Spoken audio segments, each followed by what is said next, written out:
Hello and welcome to the Big 12 Mafia Show. I'm your host, Nathan Bomber Brown, and with me today, I have a few special guests. First, let me introduce Moen Sports and also Immaculate. Thanks for being here, guys. Good to see you. Moen. He's on a He phone doesn't want to call. hit. He's not going to hit mute because he's holding it in. Anyway, we have a special guest today, and that's OS Beaver. He and I started chatting on an open Twitter Spaces on Sunday, and I've been following him for quite a while because of his amazing tweets and really insightful comments about realignment and Oregon State, Washington State as well. So I welcome to the show, OS Beaver. How you doing? All right. Nice to be with you guys.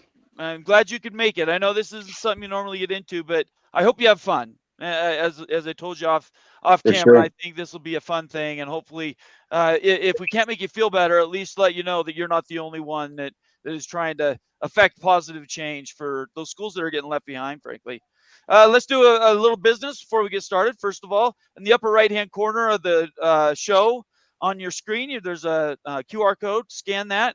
If you're looking to give somebody a gift, specifically BYU gear. BYU Mini Helmets sells helmets that are just like, and this is one of my favorites, actually. It's this old school BYU one. I'm not sure if, hope you can see that. Yeah, there you go.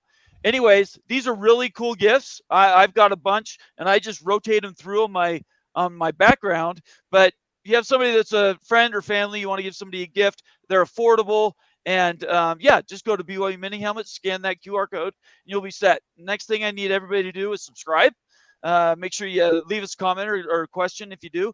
Please give us a thumbs up. Those are really big deals. I didn't realize how big a deal until I started doing it. And now I'm like, okay, everybody needs to do that for some reason. And then last thing is turn on your notifications. Notifications is very important. You'll know when the next show is coming, and you won't miss anything. We have some good content, and I want to make sure everybody has their opinion heard. Last thing is for chatting, you're welcome to just leave a comment. I try to get to as many of those as I can.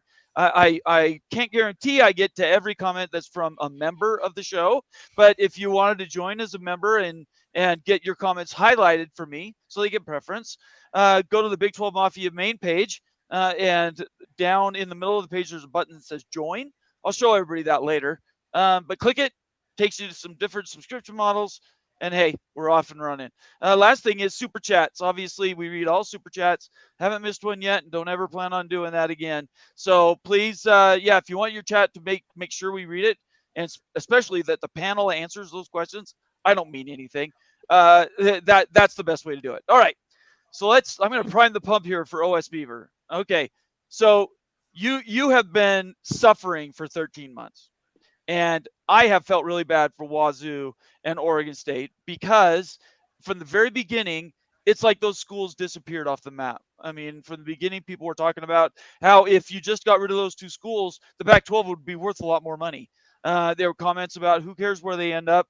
Or recently, you have comments about Stanford and Cal leaving, and there's no mention of saving Oregon State and Washington State. So just I'm just going to give you a few minutes here and kind of introduce yourself, and then let us know how you felt over this last, like I said, 13 months. Yeah. So I used to be the mascot at Oregon State quite a few years ago, back when I was a student, and always have been a college football fan. So attending the school, enhanced uh, my attraction towards just, being a part of the Oregon State fan base and all that. Saw some decent teams with JJ Young back in the mid '90s, and then was around when Erickson had his great run, and we made the Fiesta Bowl and creamed Notre Dame. Those were good Uh, teams, by the way. Those Dennis yeah, Erickson teams were very good. oh yeah. And then we had a couple of decent upsets over USC in the Mike Riley years, and then kind of suffered under Gary Anderson. And this is basically the 6th year under Jonathan Smith. He's proved a really good coach. We had 10 wins last year, just missed beating USC, which would have helped us in the conference race quite a bit, but we Right. still beat Florida 33-3 in in the Las Vegas Bowl. So pretty much really thumped on a SEC team, which was nice, and people are really excited. We got the Clemson transfer QB this year as our starter. Is that DJ Ukulele? Ungale. Yep. Is that Ukulele? Okay. Yep. And then our backup will probably either be Aiden Childs or Gulbranson, who was our starter last year. He's not super flashy, but he's a game manager, and it actually helped us win a lot of games last year. So I think he'd be fine as a backup. Aiden, you might burn that red shirt on him. Most likely that will happen this year, but he's going to be special. Hopefully, with all this stuff with realignment and potentially, our uncertain future, hopefully we don't lose him or anything like that. Everybody was looking forward to several years with him as a highly effective starter. Basically like a 5-star recruit. He was a McDonald's All-American in that game and did really well. So he looks special.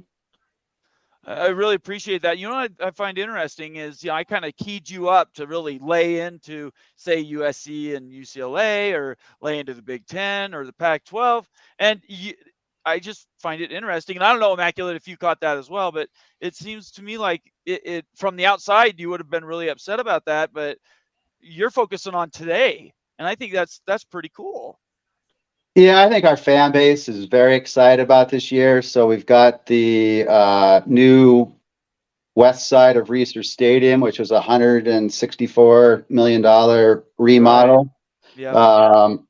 It's got is rated as the nicest bathrooms in college football as of now. And they put a decent amount of tech as far as some digital displays, and there's this whole concourse called Beaver Street where you can walk around the entire stadium, and lots of food options. And they kind of really went into the Beaver theme with like a restaurant called Chopsticks, and there's other things like that I think will kind of create and enhance the environment a little bit. But yeah, we're excited about this year. Realignment's pretty crazy. Once we got our new commissioner, Klyavkov, it just seems like nothing has really happened in the last couple of years with him. Right. It was this back of envelope calculations, trying to hold on to UCLA, and he wasted like 6 months doing that stuff. And the odds of that ever panning out, it was just never going to happen realistically. I think, they got a little bit of money for Cal once UCLA leaves, but there wasn't enough happening, and they turned down that offer from ESPN for the $30 million, which looks like pretty poor mistake. It definitely hurt Oregon State. I do think there were other people involved that thought they could do better, not just for the Pac-12, but potentially in the Big Ten and the Big 12, and where some teams ended up in. So okay, Immaculate, I know you're keyed up. I know there's a lot of stuff that we've talked about the last few days. Kind of what is your perception now of where Oregon State is at, and sort of the positive feedback we're getting from OS Beaver? Well, I find it very interesting. I'll readily admit, Oregon State's never really been on my radar before any of this happened. Being from Iowa, I live in Arizona, so I kind of follow the Arizona State stuff. But what I have seen from the Oregon State folks, there hasn't been nearly as much Washington State push. It's been very heavy from Oregon State. That's true. And what I see it, and what I compare it to in the past, since I've been following realignment as almost like an obsession for years now, is I see a lot of West Virginia in you guys, and I also see a lot of Cincinnati. West Virginia barely got out. Cincinnati did not. They ended up having to fall down, but they fought their way back, and then they're back up again. And I kind of see that in Oregon State. I see that you guys seem to have it in you that no matter what happens, you're going to make the best of it. And that's what I say. Like, this possibility, if you go to the AAC, which I do think is better than the Mountain West. Yeah, absolutely. The Mountain West is the easy pick. Yep. It's the low work, low effort, just slide right in. It looks great on the map, whatever. Right. AAC, you're going to have to pull some Mountain West schools with you. It's the higher work, higher risk, but higher reward. And, if you guys work through that and you get into the playoffs, I'll tell you right now, you're going to be making more money than Stanford and Cal. Yes. And everyone's going to be looking at you like as all of a sudden this big Cinderella brand, everyone's going to know your name. And people like me, we didn't know your name before. Like, I'm just being honest, and hopefully that's taken in the right light. Is that, kind of the positive spin of this is that people could know who Oregon State is. Right. And when I see you guys now, I say, you guys actually play a lot like some of the Big Ten West teams. So for someone like me, I watch and I go, I see a lot in Oregon State. I think you guys could win the North this year.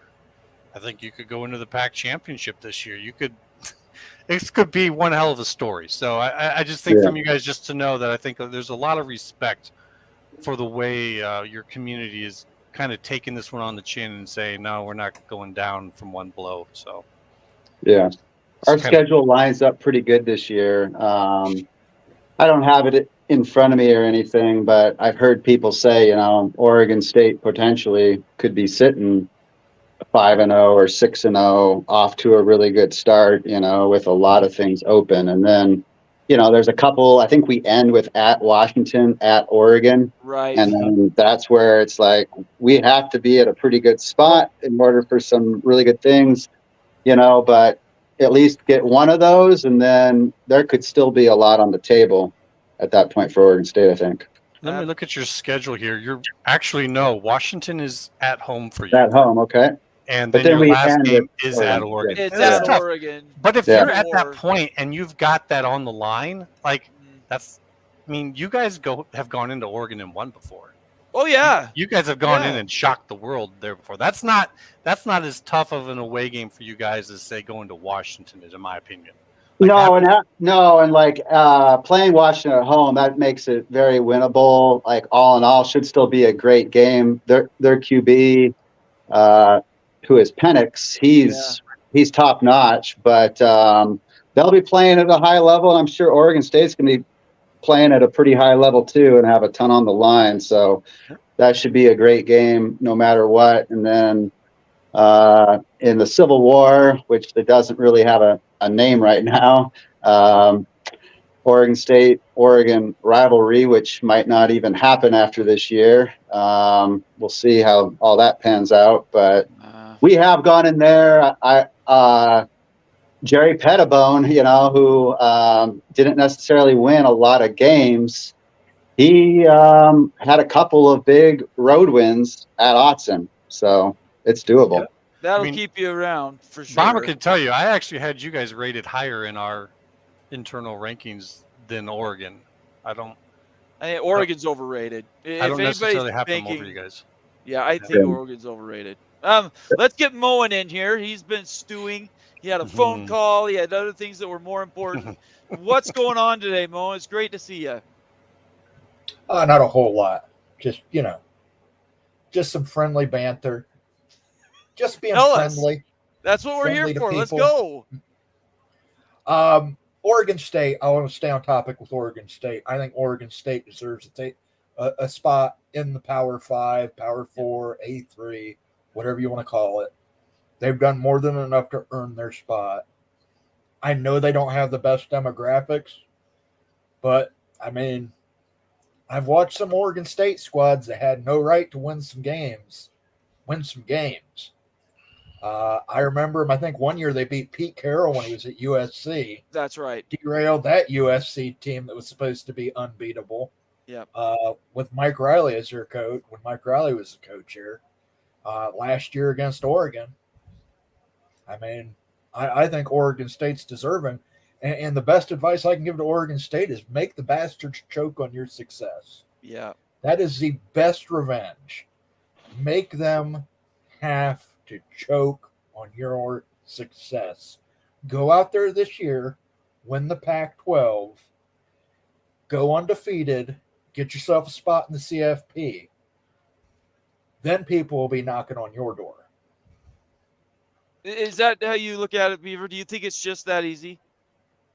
I think we'll have a pretty good year, and we're going to be America's team. And like with the schedule setting up well, I think we're going to be ranked and in that conversation, for most of the year, which will have a lot possible. And I think it's going to stay like that for quite a while during the season. But I think there's a lot happening here just, in the next few days that are going to be important for Oregon State. So they were supposed to have that ACC vote.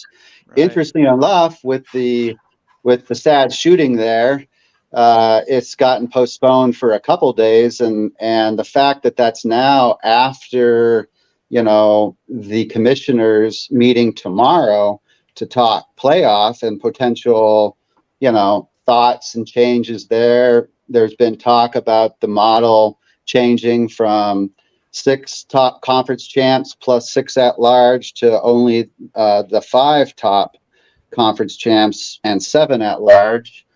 SEC and Big Ten especially like that because they're getting really deep and they want more teams to have a chance and more spots. But I think that factors into all this play for the American. And we'll see what happens, with Stanford, Cal, and SMU if they make their way to the ACC or not by the end of the week. I think we'll know.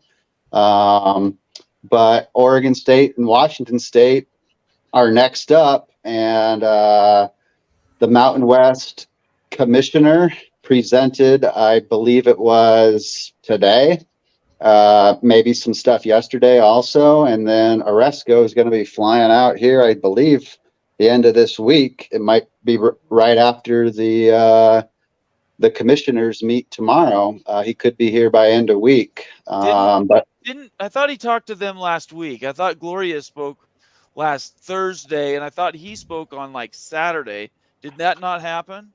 Well, he's doing a combination. He was actually in England for the Navy game. Oh, okay, fair enough. So he was doing some Zoom stuff, but he's yet to kind of meet in person. But he's supposed to meet with both Washington State and Oregon State. Right. And I've put out some illustrations and some ideas of what I think is potentially possible. I do think my most recent one with a American 20, where that's the one you and I went back and forth on, isn't it? Yeah, with the line on it. I thought that was a brilliant graphic. Where you pull in at least a few, but potentially up to 5 Mountain West teams. Right. All that would set up Oregon State and Washington State extremely well. Moving forward, it would probably take a few months for those Mountain West ads to come to fruition. But I see it as a small leap of faith. Like what you get with the added ESPN exposure, I think is like quite a bit. So I watched College Game Day this past Saturday, and for 2 hours, I didn't hear a mention of a Mountain West school. They did a segment on top G5 programs and schools, and 2 of the hosts said Tulane, 2 of the hosts said UTSA. So I mean, they're highlighting the American. It's their it's on their networks. Yes, and their they've conference, got a right? reason. Yep. Yes, their conference. And Fox is over the Mountain West. So that's where that I think, just to circle back where we started with the realignment and the new contract, that's exactly what the question was. Do we go with money or do we stay with exposure? And they decided to chase the money because in their heads they felt they had a value, whatever that value may be. But really in the background, everybody else is going, man, we just want to be on TV. We don't really care. Just put us on TV, because we know if our brands are on television, they will naturally expand and be better. The more exposure you get, the better your conference is looking, which is why Oresco has been brilliant. Like Mike Oresco, he was over the Big East. The Big East folded. He now is over at AAC, and he's trying to stop that from happening again. And I think he's doing a really good job. Okay, let's just change the subject here for a second. I want to show everybody this. I have to share this with everybody. Bob Thompson, he and I are now friends, I'd like to say. And we trade messages, and and I comment on his different tweets. I wanted to show this one to you. Ouch. Sorry about that. How did I do that? All right, I just did something. There we go. Anyway, so let me make this bigger. So basically, he's responding to this Ralph Galantine. He says, by the time Apple and Amazon could bid on the Pac-12, Fox had already dismembered it. And when Apple made their bid, Fox bid a bit more for individual teams, and Big 12 used the tools Fox and ESPN gave them to crush the remains. I love that. Crush the remains. And the counter argument was Bob had said they were doing good faith bargaining. Well, this is his reply, and I think this is just brilliant. He says, what was the Pac-12 doing for the last 13 months? It's what we're all asking, right? Why did they scare ESPN into Big 12 arms with the absurd ask? If Apple wanted it, they should have bid more. This isn't a union contract that requires good faith bargaining. I love that, good faith bargaining. This is a business deal that the Pac-12 misread. And then just to pat myself on the back, I want to highlight my reply to Bob, which is, I simply do not understand. Bob has been providing enough information for free to every college football playoff conference and university to not only survive but thrive. Honestly, the best question ever posed. And then so what was the Pac-12 doing for the last 13 months? So Immaculate. First of all, what are your first thoughts about that reply and exchange that he had with this? I don't know who this Ralph person is, but what do you think about that? Well, I think it's pretty much just kind of talking common sense here, is that the Pac-12 just didn't seem internally to understand where their position lied in this field. They tend to kind of look at their academics. They kind of saw themselves as running the West. I think they just saw that they were in a unreachable white tower, so to speak. And I think this has kind of brought everyone down to earth in regards to, when it comes to sports, academics matter with maybe certain conferences that have the strength of positioning to care about that. But if you don't, you maybe need to start worrying about some other things as well. And, Pac-12 just didn't play this one very well. And I think Beaver talked about that with all that GK just didn't do that well. And I'd say, from some of the reports we got, I think maybe GK had his hands tied behind his back by some presidents as well. That's what we've been told. Yeah. Yeah. Whether that's I would say the same thing.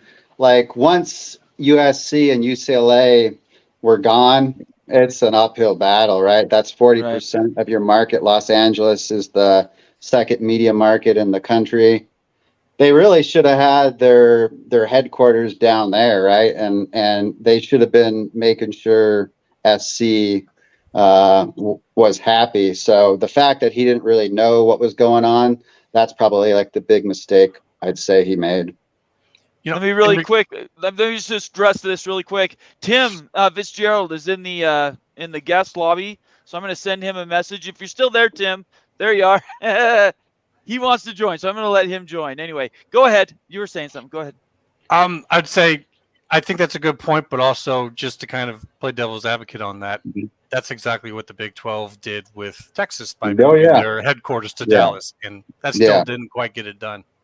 So to kind of expand on that point, so Oliver Luck was talking about exactly that, and he said the mistake that they made was they didn't act immediately like the Big 12 did, right? They added 4 teams. The Pac-12 could have taken it seriously, but they just didn't. And then this media stuff, I mean, you guys know it was going on for like well over a year, just getting extent, just keep on kicking the can down the road, and like, oh, we're confident, like with it in a very short time that we're going to have the media deal, like making it sound like it's in under 2 weeks, and like 3-4 months more would go by, and this happened multiple times. Right. I was going to ask Moen really quick. Moen, I know you normally don't necessarily get into these in the nitty gritty, but that comment that Bob made and basically calling everybody out and just saying you're all stupid because you didn't just do the simplest thing. You're in the Big Ten. You and Immaculate both see it from far away. What does it look like to you? The point people have to remember is the Pac-12 was presented a deal by ESPN. Right. They turned it down. Right. You can't bitch about Fox and ESPN parting you up after you turned ESPN down. There is no tortuous interference. You had a deal presented to you. You couldn't close the deal. You had one partner you were relying on. And he's right. If Apple wanted it so bad, Apple should have paid them more money or got them some kind of deal suitable Right. with linear exposure. So nobody to blame but themselves. But there's a whole bunch of crap that went on behind the scenes during these things that led people to do what they did. Right. I can't wait for the 30 for 30 on this. It's going to be for like HBO. The Last Dance. Yeah, for 18 HBO episodes. to do a documentary on it. But I mean, Right. there's a very, very funny reason that Colorado got pushed toward the Big 12 by somebody within the Pac-12. Tell us. I will not be telling that story. Okay, That tell is- me, and then I'll tell it. How about that? Call me Basically, tonight. I'll try and sum it up as easily as I can. There was a school that complained to Colorado about playing footsie with the Big 12. This was also a school that was playing footsie with the Big 10, and we'll leave it at that. Okay. And so, Yeah, you know, I think Oregon and Washington for sure, had a foot out the door or were interested in that potentially just for Right. the higher payouts. And like Phil Knight was like highly interested in that, not too much longer after SC left, then it's like, well, what's going on here? And like, we need a better home. Probably we want to play big time football. So, Immaculate, go ahead. I had Yep. cut you off. Go ahead. Oh, well, I'm not sure on that point. I was just going to say to this, I kind of have the feeling that Washington has had one foot out the door for quite a while. Absolutely. From a Big Ten Absolutely. perspective, just gonna Yeah. put it on the line. They are everything that kind of defines what a Big Ten university is. I doubt they had a single school in the Big Ten that was like, nah, we don't really think they fit. So Right. I just think that this whole thing kind of happened a little bit quicker than everyone is comfortable with. It's Big Ten doesn't usually add this many schools all at once because it kind of creates voting blocks within the Right. conference without bringing a couple in, making them feel at home, get used to everyone. So it creates a small problem in the conference. So I think that they got pushed a little quickly by I think the Pac was supposed to take the $30 million. To be honest, I think they were Yeah. supposed to take that deal, and when they didn't, it kind of threw this whole thing off in a direction that no one saw. So let's jump into that. That's one of the topics I wanted to talk about, and it was a great lead-in, Immaculate. So this is to all three of you. And Tim, if you're there, I sent you a DM in Twitter if you're still there. I'd love to have you on the show. So this question about voting blocks, right? There was that joke, rumor, whatever, that somebody said that we might bring in all four of the Pac-12 schools into the Big 12. And I can tell you right now, as a Big 12 and a BYU fan, there is no way in hell we wanted Stanford. No, there is no. These schools hate each other, right? Probably at the administration level, they get along. We play football against them, but honestly, they have been against BYU for decades. So I think the voting blocks thing is a real deal. I think that people have to position themselves and put themselves in the best position to be successful. And the way to do that is you get guys on your side. Yeah, and that's a known thing in the Big Ten, and Moen can even talk to that to greater degree than I can. Like Ohio State has its own voting block. Iowa's in one with Wisconsin. Right. Michigan's got theirs. I mean, these things are real within these collective conferences, so to speak. It's not like they're all of one mind. They're not. Right. They're just, you got to come to a negotiation and a compromise. Beaver, don't you think that was kind of the Pac-12's problem? Is you had 12 people not unified, going in different directions. The mirror image is the Big 12, and like everybody's holding hands and singing Kumbaya. Oh yeah, I mean, well, the Big 12, several months ago started to target the four corners, and we all knew what was possible of how, and like there was talk, well, maybe it just stops with Colorado or then Colorado and Arizona, and then you could rebuild, but right. But those connections were just enough, especially between Arizona and Arizona State. And then Right. It was enough to just do all four dominoes. And people knew that was a possibility. And I think similar things, right? If Oregon State and Washington State just have a small amount of faith and go to the American for the better exposure, dollars, and, money, and, everything, then, playoff access, that you will get 3 to 5 Mountain West teams within a handful of months that will follow, because they're going to see the light and they're just not going to have like that great of options. They're going to be in a pretty stagnant a league that east of the Rockies, there just is not much interest for. That's another reason why a lot of these teams moved east, is ESPN knew that these schools, and Fox too, that they're more valuable playing against other teams than they are against each other. Right. Yep. Exactly. Right. Oregon did that with all of the games that they scheduled. They did all of that legwork for the networks. They kind of had to, I think. Moen, what do you think? Well, to go back to Washington having one foot out the door, we knew that when they requested an application the day after USC and UCLA Absolutely left. right. That Anybody who didn't recognize that was blind. Yep. Yeah. Oregon and Washington were doing everything they could to get out. And that was pretty obvious to anybody who even had 400 vision that was what was going on. So absolutely. But yeah, getting back to voting blocks, that's correct. And you'll be glad to know, Bomber, I think Stanford, the feeling is mutual. Right. I don't think they want to be in the Big 12. Right. They want to have their cake and eat it too. I think TCU and Baylor are the same. So BYU's not unique. Yeah. So I don't think Stanford wants to lower themselves to joining the Big 12 in their opinion.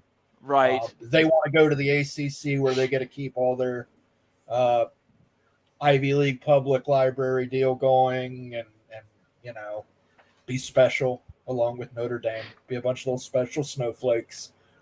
Very good. So I don't think you have to worry about that. I don't think that's happening. Again, I still believe that you push for Oregon State and Washington State to get into the Big 12. Right. I know it's 2 more teams in the Western Bloc, but it gives you a Pacific time slot. I still think that 10:30 at night slot is still valuable.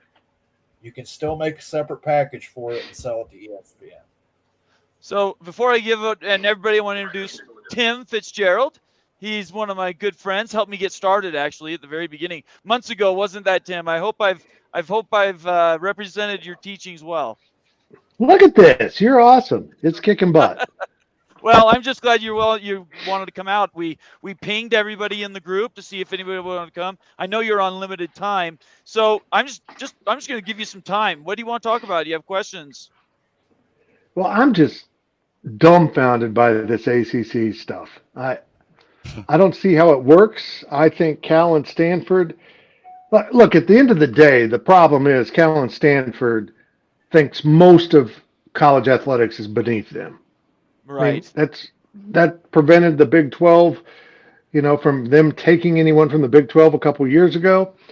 They want nothing to do with the Big 12, which is fine because the Big 12 wants nothing to do with them. But I don't understand. I know what the ACC is trying to prevent. They don't want to drop below 15, all this stuff. Right. It's the Atlantic Coast Conference. It's not the All-Coast Conference? It's exactly. Pacific Atlantic Conference. We got the Pacific Atlantic and Gulf Coast now. We're good.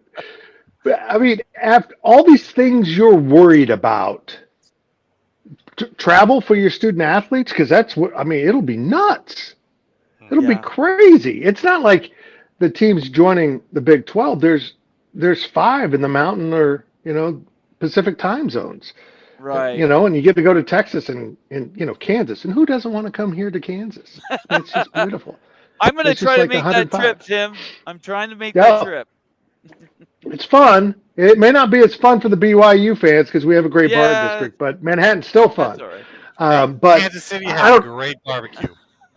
Yes, they do. You guys got good barbecue there, no matter what anyone says. So we have somebody from a Pac-12 school currently. Do you have any questions for Beaver? Any just thoughts that you might want to get out of him? I mean, he's a great resource. He makes some amazing graphics. I'm not sure if you've seen them, but they're pretty awesome on Twitter. Oh, I gotta go check that out. Yeah, absolutely. Look, I'm kind of getting the point where this whole thing that started with the Big 12 was talking to the Big 12's not talking to any more schools right now. That was more the stuff from, I'm guessing, the Cal administration and Kirk Schultz, who muddled up the whole Pac-12 situation with all of what they said. But I'm to the point now where, hell with it. I'll take Washington State and Oregon State. Let's do it. Let's put them in the Yeah. Big 12 and let's go to 18 and have 3 pods of 6. It works great. Well, it didn't work great for Kansas State and Kansas and Iowa State to be in a pod with Cincinnati and West Virginia, but you Right. know what I'm saying. Yeah. I'm just, this is just, I'm absolutely sick that great fan bases, particularly at Oregon State, are getting left out because it was almost K-State. That was the angle we were covering for a while. K-State's going Absolutely. to be on the outside looking in, and like I said in a video a few weeks ago, it's cutthroat now in college football, and Oregon State and Washington State got their throats cut for no doing of their own. They were just almost like Right. bystanders. So I don't know. I wish they would. I wish Cal and Stanford would come to their senses and they could just merge or take some schools from the Mountain West and have a Pacific Conference. Yeah. Have a Western Conference. There's a place for that, and I think there's enough good football programs in the Mountain West to form a Pac-West conference that makes a lot of sense. But Cal and Stanford won't do it. Beaver, what do you say to that?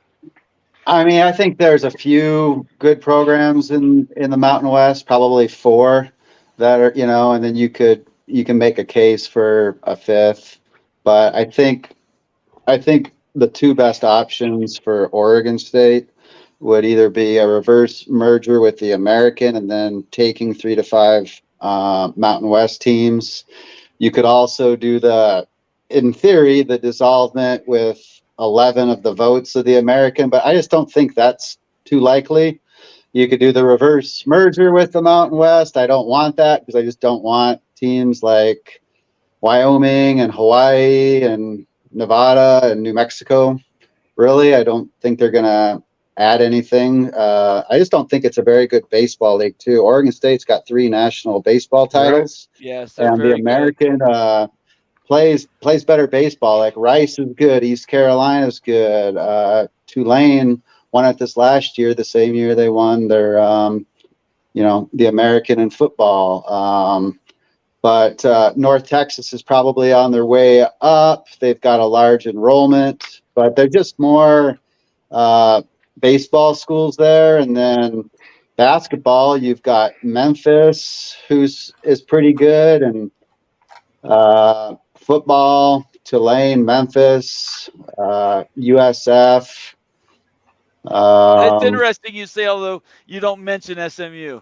I find that remarkable because we've all been told SMU is this monster, right? They're the real jewel that we're capturing. Well, we just don't really know yet. They could be gone. If they don't get in, then there's a chance too that maybe Stanford, and I think they would have more interest in the American. They don't see it as below them as they do the Mountain West, I believe. But I don't really think Oliver Luck is going to do any of the heavy lifting to, take 4 AAC teams or 6 AAC teams, then bring in 4 Mountain West teams. Like, that's more effort. I think you have a better chance to save your A5 status doing a reverse merger with the American. And then you put these Mountain West teams and you still end up with the best ones anyway. You're going to just force their hand. And then because of the talk of kind of going from a 6+6 model in the playoff to 5 and 7, and only the top 5 conferences champions would have a spot, you get that 5th auto bid. You're hosting at home. And I just think the Mountain West champion is going to be more likely to have plenty of years where their champion does not even get in the playoff. And if they do, it's an 11 or 12 seed, and they're going to have to start off on the road. And you're most likely going to lose that game. So you're not looking that great. Whereas if you can be the 5th seed, win that game, get all the national attention, prestige, and, money and exposure for winning, you can go from like potentially a 10 million base to you're in the second round of the playoffs. You've already won a game and you're approaching $15 million maybe for those teams that are doing that. So I just think exposure wise, ESPN's got the hype machine. You get quite a bit more there, and the footprint is 2.5 times the size. So it's 55% of the U.S. population compared to 22%. And then who has more reach into that other 45%? Is it ESPN, where people are tuning in more? Or, is it really the Mountain West, where I just don't think outside of those teams and east of the Rockies, there's very many people that are tuning in at all. I just don't. They haven't gotten a team into a New Year's Six Bowl in 9 years. It's been almost a decade. It was the first year of it in 2014 when Boise State went, and they haven't been back since. Yeah. It's just the people just aren't. The people aren't interested enough. They're just not. They're checking out other stuff. But if you give them like a conference race or a West and the East, and you limit the travel, which they could do with an 18 or 20 team American, they could make it, almost 90% of travel in division. But you have that conference race factor that makes people tune in more. And hey, what's going on? And you can watch all those other games all day long on Saturday and Thursday and Friday nights. I just think it's going to get quite a few more viewers. So we're at 100 people watching us right now, which is fantastic on a lazy Tuesday. I really appreciate everybody being here. I am on a stop clock tonight. I've only got about 40 more minutes. So we want to dive into some of these topics that are in our comment machine. Really quick, if you're new to the channel, please subscribe, turn on your notifications, leave a comment, suggestion, whatever, and then give us a thumbs up. I don't track those during the show, but I know that they help the show. So if you like what we're doing, give us a thumbs up. And a couple other things. If you want your comment to be read for sure, you can make it a guaranteed spot if you do a super chat. I'm going to try to get to some of the member comments starting after we do this little review right now, and be part of the show. So, Tim, I'm going to let you reply to what Beaver just said, and then we'll go immaculate and Moen. That's great to get his perspective. Because honestly, I didn't even think about baseball. And Oregon State's got such a balanced athletic department. They're good in so many other sports, and baseball is very important to the culture there. The American makes sense, particularly if you can peel off some other Western schools and have like a scheduling block out there where your priority sports, I hate to say it that way, but you know what I mean, can kind of schedule at home and you don't incur a lot of travel expenses. But, if that takes place, I can see the remainder of the Mountain West merging into Conference USA to kind of be the western part of that. Boy, how many this teams is messy, would that guys. take? How many teams would that take the AAC to? If you follow what Beaver's plan would, how many teams would be in that league? They're at 12 now, aren't they? I'm trying to do the math. If they pick up Oregon State and Washington State, They're actually are 14 right now, and then Wichita State is basketball only. But if they lost SMU, they'd be down to 13. They'd be up to 15 with Oregon State, Washington State. Right. And then if you added the top 3 Mountain West, if you wanted to start with that, you'd have 18. If you added a couple more, maybe Colorado State Air Force, you'd be at 20. And you could basically limit travel a lot at that point, and you're just going over to the Eastern Division a little bit, but it's just that fun little game here and there. You're at least getting, 1 or 2 games a season, or you eventually see maybe the other teams, who knows exactly, every 6 or 8 or 10 years, but you eventually get to play in some of these places that have cool environments. Like, ECU's got a great fan base.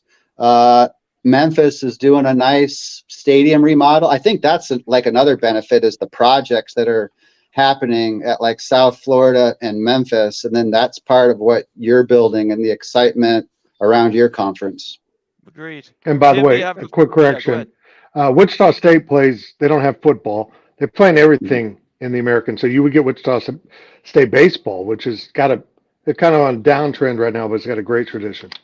Both those schools have amazing baseball. I followed Oregon State baseball. Had some friends that went there out of high school, and they're a machine down there. Plus, it's beautiful in Corvallis. If you've never been, you're missing it. I guarantee it's a trip of a lifetime if you go. You get to the ocean in an hour, maybe it's a half hour. I can't remember what the time is, but it's just a beautiful location.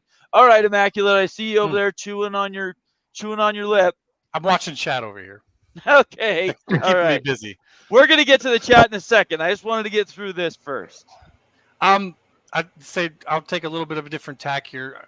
I like to talk to folks to remind them that consolidation is not limited to the power conferences. It is coming for the G5, and it's already been happening. So when we start talking about these theories about who can go where, the AAC is not done having some schools pulled up. I look at Tulane and Rice, and I say highly likely they're going to end up in the ACC in the future. Rice? So, yeah. They have like 5 students. They're they're like a very highly touted private university. That's right up the alley of Stanford and Duke. So you got to think of it in a different direction. And it's in Houston. So, okay. I'll defer to you. It has what they like. And it actually has a pretty big stadium. It just needs to be furbished. Anyways, no problem. What I'm trying to say is more spots are going to be open. People think you're going to have to kill the Mountain West to do what Beaver is talking about. And I don't necessarily agree with that. I think that you could possibly look at who's going to come out of the AAC if that happens first, if that happens soon, if the ACC would get their crap together and let these schools out that want to get out. Right. And that you could look at a full-on merger between the Mountain West and AAC at some point in time and have your West Wings and your East Wings. And what would that count be? Well, the Mountain West right now is at about 12. If the AAC so it'd be like 26 teams, right? I'm saying you're aiming for 24. Oh, I know that, but you can't. Right. They've already said they're not going to kick schools out. Right. That's what I'm saying. Like in the end, I'm thinking that you could come up with a theory. I'm not going to be able to do that right now here. Right. No, I get you. I understand. But I was saying you would aim for a 24 and to have that be your top end. Otherwise, you're going to probably lose a few out of the Mountain West, and I don't know. There's not much choice if they don't go along with the Mountain West. So if everyone's kind of isn't the Mountain West thing based on the leaving? They can't leave till 25. Since they can't leave till 2025, they would need to go a year with a rump conference, maybe 6, 8 teams. Within a year, it's 34 million. If it's the 2 million time that's specified, then it's just half of that. It's like 17 million. It's still expensive. But, it's 17 million, but that's not till 2025. Yeah, they could still start in 25 for 17 million. Right. But if you got them to sign, if this happened all in the next few months, 3 to 4 months, and then by early next year, you had a few Mountain West teams commit to the American after Oregon State and Washington State win. They could sign on for 26, and I'm not sure if there's really any exit fee at that point. But it would just be a lot more like what we saw Texas and Oklahoma do, where they made it official, but it was still a couple of years plus out. And I think that would be how you would want to basically do it, where everybody knew it was coming. Right. Yeah, and the future of the payout from the CFP is that you'll get it per school and not per conference. So by going that large, you're not hurting yourself. Your conference is actually just going to get more money. Like a 24 team conference each team would get paid the same amount as a conference with 14 members, whereas now you get paid the same amount and it gets divided up by no matter how many schools you have. So it's really kind of holding back expansion, and that's going to change. Moen. For starters, I'm getting confused with all these AAC, ACC.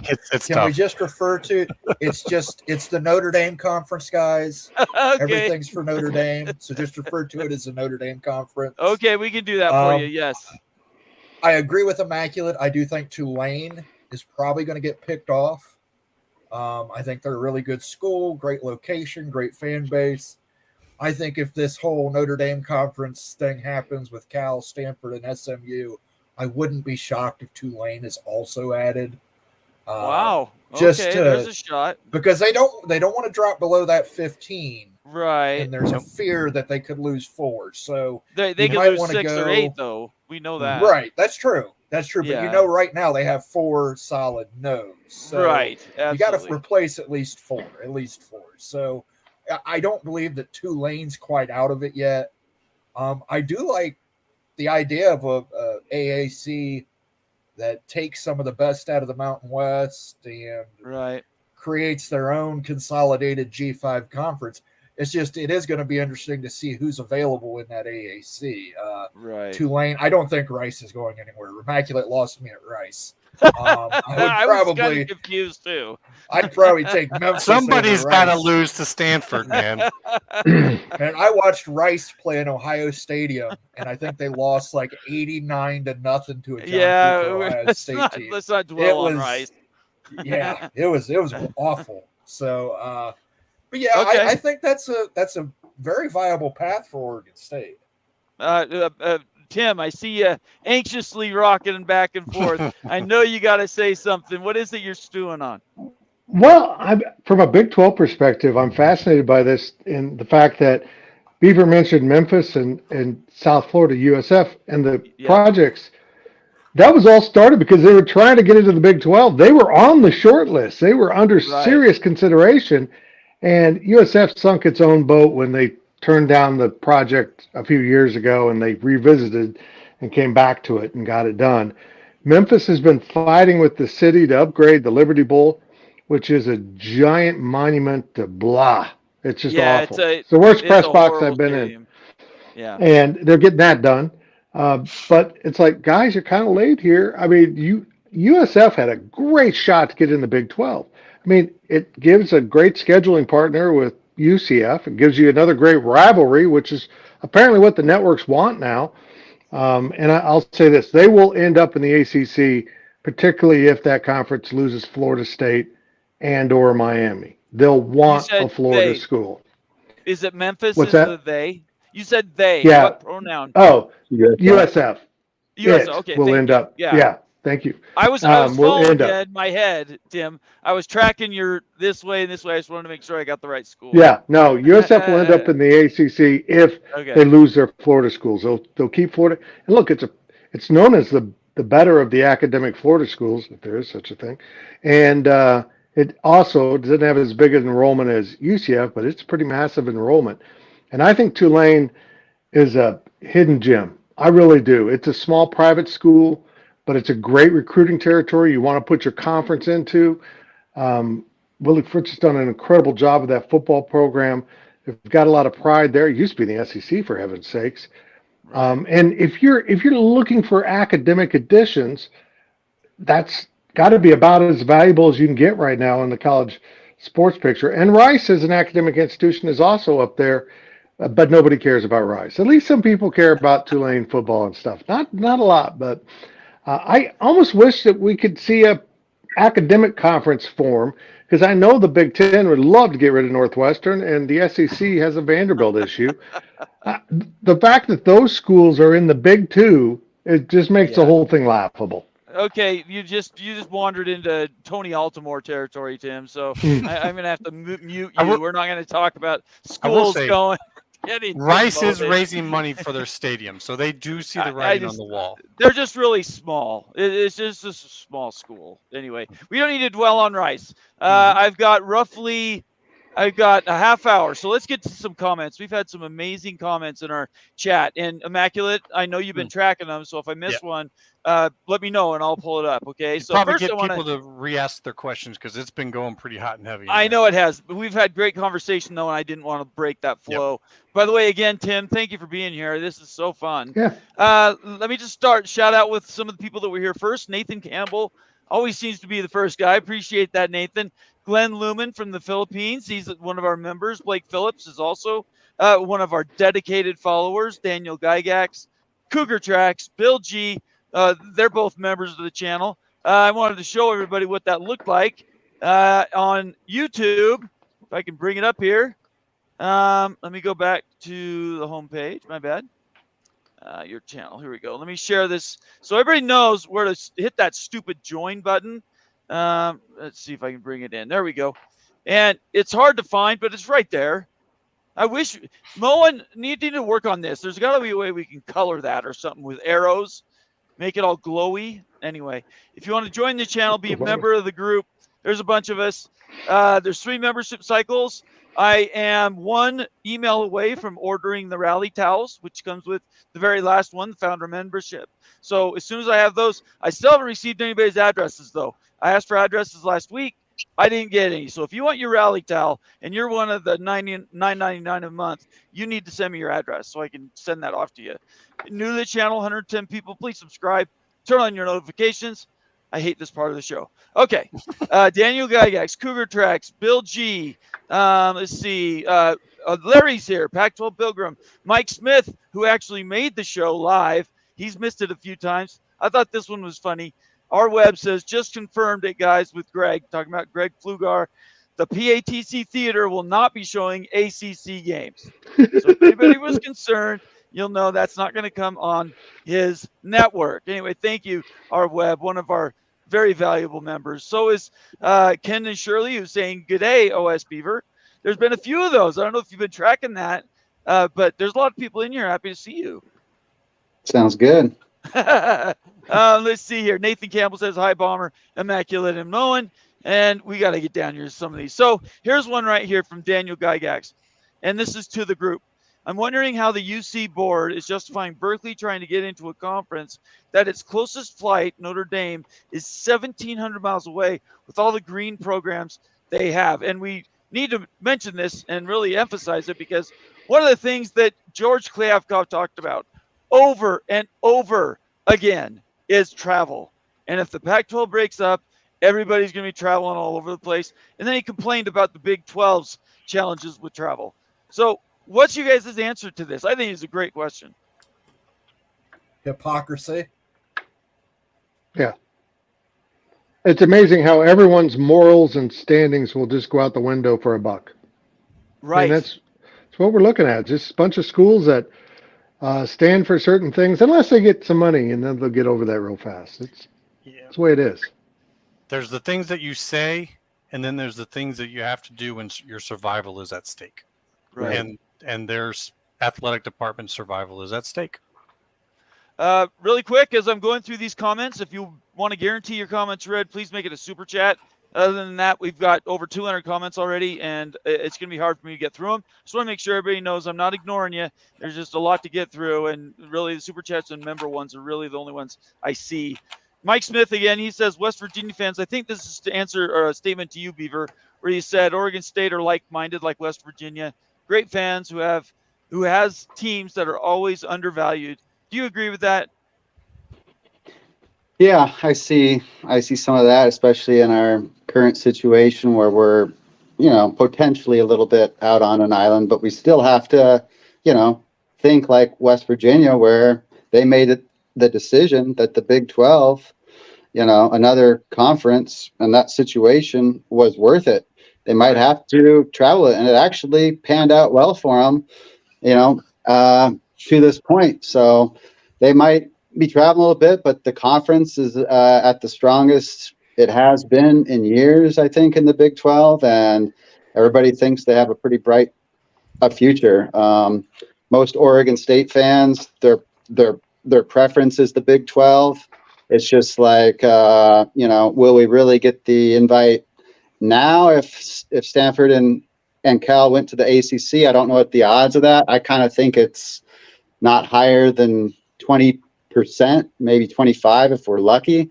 But I think most likely we have to think about these other plans. And I think the American is just a bolder step where you're proclaiming as a university that you're going to take athletics and all that seriously, and you're going to do what it takes to fight and be relevant and have exposure. Tim, you're the Big 12 godfather here.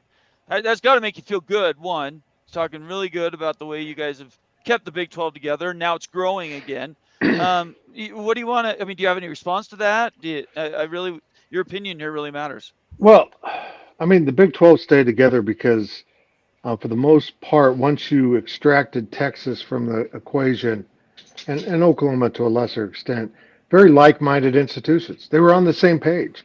They shared the same goals, and that I don't think that was true in the Pac-12. Everyone was kind of interested in their own thing, and you had Oregon and Washington up there that like, we're going to leave. We just haven't told you yet. Right. And it's just, It's sad. It's depressing. I look at the old Big 12, the original Big 12 that I started covering in '96. That was a beautiful conference, It and it'd be a was. great conference. Yeah. And now look what Nebraska football voluntarily did to itself. It's true. Yeah, that's I true. mean, A&M, you can argue maybe they're better off, but I don't know that they are. Colorado wasn't better off. These programs had done so much recruiting in Texas, and then just to walk away from it just crippled them. So Right. this sucks. It all sucks. I agree. We're getting a lot of love from people that are Oregon State fans in here, and I welcome to the show, everybody. We do this stuff all the time. This is what we cover. We're not front runners. We like to support and really think about the schools that we cover, and we care a lot. So if you're new to the channel, a little different format, but welcome, and I hope you get something out of it. Let's see here. I had a really cool question here. Let's see. It was from Kendon. Here we go. Kendon Shirley says, we want to compete against the best, and so do the players. Aiden Childs, Martinez, etc. didn't join the pack to play at the G5 level. They will transfer if we drop down. Is that your biggest concern, is the recruiting and what it's going to do? Yeah, it's definitely a concern. I mean, especially Mountain West, because I just don't think what you can do from there is that enticing or exciting. Right now their contract, it pays the majority of the teams. My understanding is closer to $3.5 million. I think it's under $4 million, and it's really only over that on average because Boise State, has a sweetened package with a little bit more exposure on TV. But our head coach is basically earning that in football. And then what about everything else that we have to do? So that would be so tight. And I know that their commissioner, came and presented something and theirs increased, but I'm just don't think the exposure. I just not excited about the teams. I don't think it fits with our baseball program, and I think, like you say, you could win that conference, and you're still just going to some bowl games more than 50% of the time, even from winning that conference. I don't think you're a lock at all for the playoff. And then in the years that you're lucky enough to squeeze in, I think you're an 11 or 12 seed, and then you're on the road. I even with Oregon State and Washington State in that conference, I still think the American would make more playoffs and as a higher seed more often, just because of the ESPN exposure, the bigger audience. All that stuff will play into East Coast bias, and I think it would be at least a 60 to 40% split their favor, perhaps even slightly higher. I just see it like that it's an uphill battle. You're taking on ESPN. So I'd rather be allied with ESPN. And I think if Oregon State, Washington State join the American and then get a few Mountain West teams to join, then all of a sudden, I think you're a lock. You're dominating that fifth auto bid that it sounds like we're headed to. And there was talk today, Ross Dellinger, about this, and Oresco is the guy pushing it because he knows that their conference could be just dominating that, and then how well that sets you up for increased exposure and dollars. Yeah, Oresco's on top of it. There's absolutely no doubt about it. He's in a great spot. It all comes down to what everybody's waiting on Stanford. So I think turnkey, we have several solutions. I would prefer you guys in the Big 12. I think most of the panel here would agree with that, but we're not the guys driving the bus. So this question is for you, Immaculate, from Mike Smith. He says, it irks me to no end. I think that's supposed to be NO, Mike. That SMU is about to buy its way into a P4. It drives me nuts too, when they should not even be considered over a team like Oregon State. I'm exasperated about the idea you can write a check. Immaculate, you've been more pragmatic on this. Mm-hmm. So has your opinion changed in a week? Well, I find it, I'm kind of chuckling to myself here because I'm surprised you're not going to Moan with this, because he's going to give you one hell of an answer on this. You and I interchanged on this last week, right? Mm-hmm. So we're just following up. Mullen will get his chance. I mean, I don't like it. I mean, how is anyone to like it? But I have to look at this from a perspective of I have no say in this. I have no control in this. I'm just kind of looking at it, and they are leveraging what they have. Right. And I think their private university status, their location in Dallas, those suit some groups in the ACC and what they think that the ACC might have to become in the future. So it fits in that. And the fact that we're at this point just doesn't make a whole lot of sense. But that's been realignment for a long time. Right. In 2012, what was going on with the Big East and the ACC didn't make sense. No. It's just everything's happening so quickly that it's a little bit harder to gather it up, start to make sense of things, and you have to make some quick judgments. So it doesn't make a whole lot of sense, but their willingness to do what they're doing, I think you could say most other schools wouldn't be willing to do that, so that's why they're there. And that's Mullen? Nobody is faulting SMU for the willingness to do it. The fault lies on the ACC and Notre Dame for accepting it. Yes. That's where the fault should lie. Yep. I completely understand where SMU's coming from. They want to be in the Power Four. Congratulations, earn it. Well, Cincinnati everybody earned it. too. Yeah. Houston earned it. Everybody else earned it. Go out there on the field and earn it. Don't buy it. And if the ACC takes that deal, that just shows you the quality of the institutions within the ACC. You will have Duke, who prides himself on being a fantastic academic institution, saying we're willing to take money, blood money, essentially. We're willing to take the blood money from SMU. Yeah. You'll have schools like University of North Carolina saying we're willing to take that money. You'll have all these schools that pride themselves on being great schools saying we're willing to take this money. Right. Anybody else want to say anything about that before we move on? All right. No. It's SMU. ugly. Yeah. I have the same opinion that Moen does. Sure, whatever, go for it. Right? I don't care if you try.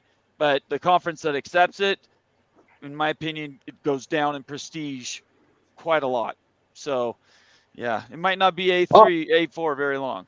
I'll say something on that really quick. I mean, I do think it's interesting, like what, is the future of the ACC, and then how much of a fight are they putting up to keep adding teams? I think the Pac-12, because they were, split-minded, at a certain point with the media deal just dragging on and on and on, it was kind of like, this doesn't look like they're coming to a solution here. Is this just going to completely implode? And then it did. But, I think an implosion of the ACC eventually could be okay too, even if Cal and Stanford and SMU found temporary homes. You're making a little bit for a while. You've got that P5 badge on your jersey. But I think they could eventually dissolve, and that might be what's best. They could play it a couple ways where they're trying to reinforce like the ranks at every move and add more teams out of the Southeast or whatever. But if enough of these teams want out, Florida State, Clemson, North Carolina State, even Virginia Tech, and there's potentially 4 landing spots in the Big 12, and that could be their next 4 adds. And then the SEC still only at 16. Like they could add 4 teams, and the Big 10 could want to add at least 2. And then at that point, you could be the American doing pretty well in this playoff for a year or 2, and then this ACC stuff starts to happen and dispersing, and you could pick up, a couple of the last teams, and just about all those teams could find a home, and we could settle into a pretty good 4 conference structure that doesn't have to necessarily include the ACC. It could be best served potentially just going the way of the Pac-12, and then you have all these national conferences and nothing with a specific coast in its name.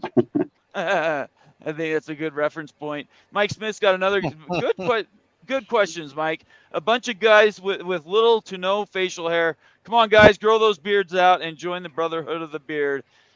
Me and Immaculate are working on that. I think everybody right. else is All right, doing Mike. it. I'll take that challenge. We'll do it. I know I look like I don't, but I've got a goatee, but it's so silver now it doesn't flip Yeah, and show up. I've got the same Got it. problem. My hair's like So- transparent. It doesn't work. Let's see here. Mr. Monkey says, good to see you, Monkey. We've got some late enters. Abe Al-Baruni. It's nice to see you, Abe. I think you might be new to the show, or I'm just dumb and don't remember yet, but welcome. Mr. Monkey says, if the professor was accurate, everybody knows who that is, someone else will have to jump on the pack for 30, 35 million to get the bargain. Does anybody want to comment about that?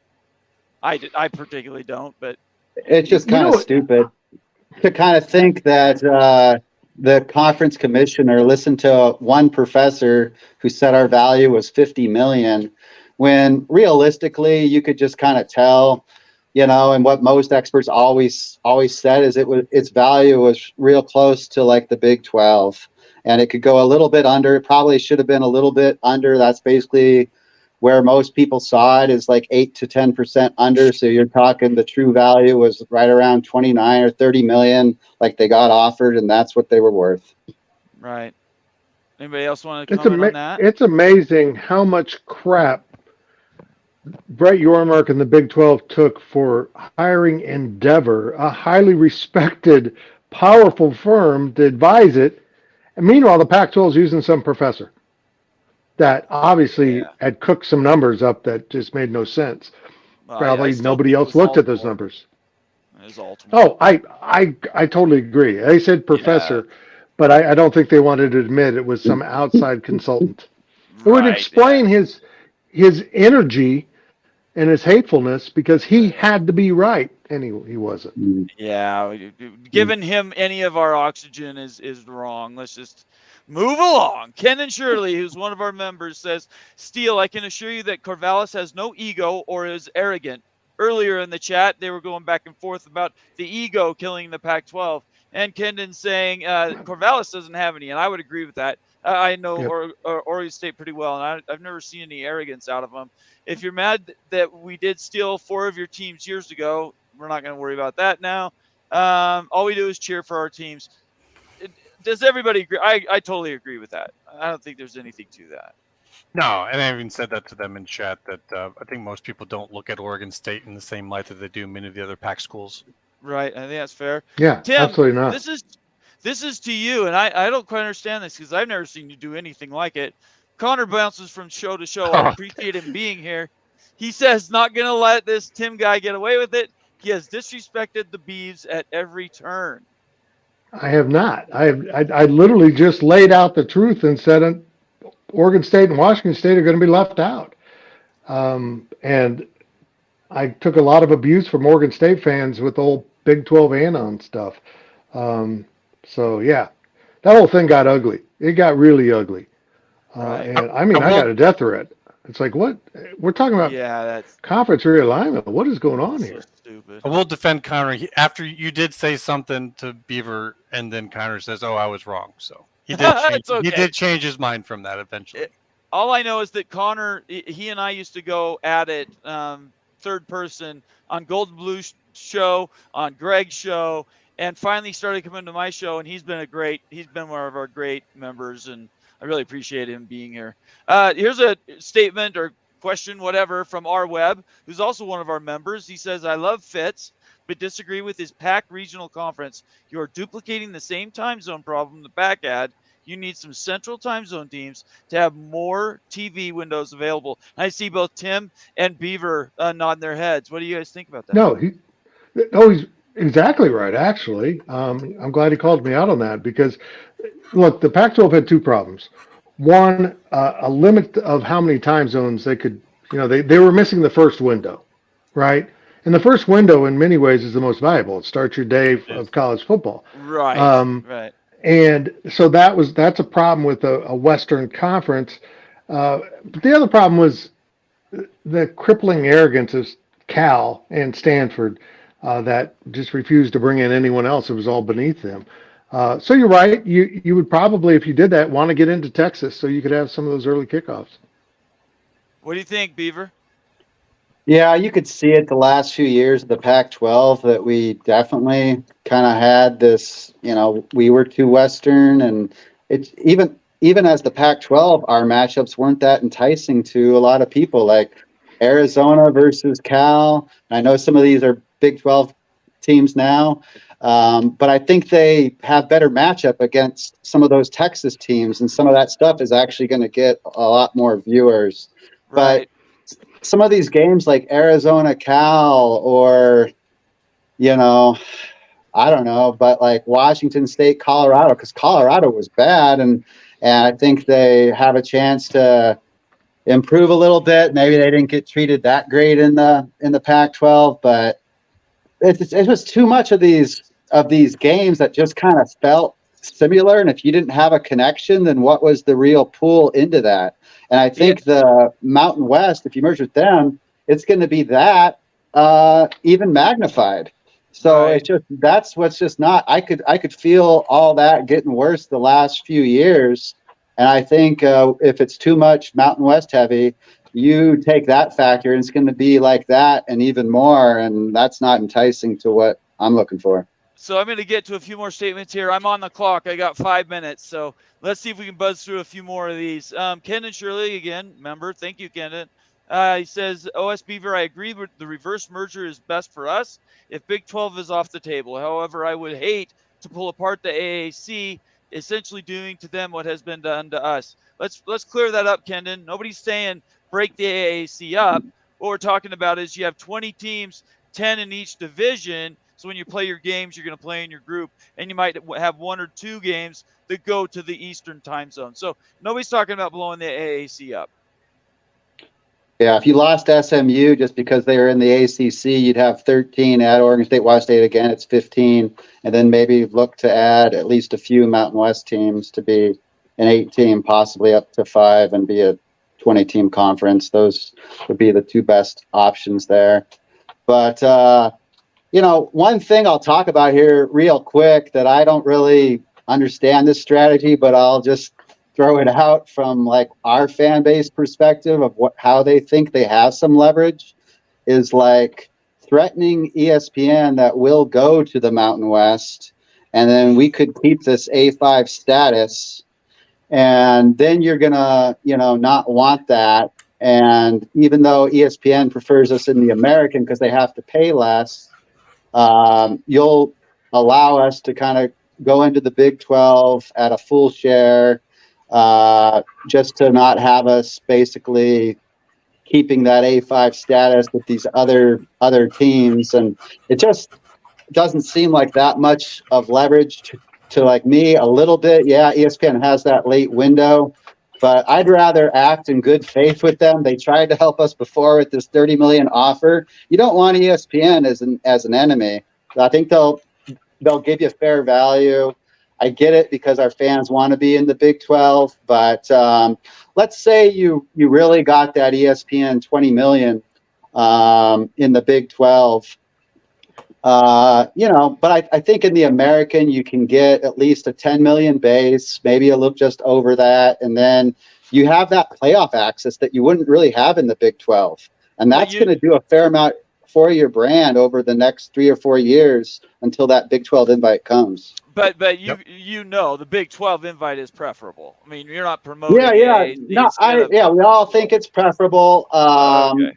And I think it's going to come. I think it's going to come. But if they're waiting on these 4 ACC teams, like Pitt, Louisville, North Carolina State, and Virginia Tech, then we might have to wait to be, in the 22 teams or the 24 teams. I think we're in the top 24 for the Big 12, and I think we see that in the next 10 to 12 years. Oregon State fans aren't that patient, would like to see it sooner, but and I don't think it'll be quite that long or anything. And I do think eventually we're going to be in the Big 12. So, Immaculate, I know you're ready. Go ahead and answer that, and we're going to have to, unfortunately, wrap this up. So go ahead. The question, or more along the lines what he was talking about in terms of what he's saying, whatever. I totally agree with him that yeah, they should aim for ESPN. I mean, people realize what the Mountain West has for a deal. It's not good at all. It's Yeah, the with Fox the deal's not. CBS Sports Network. Yeah.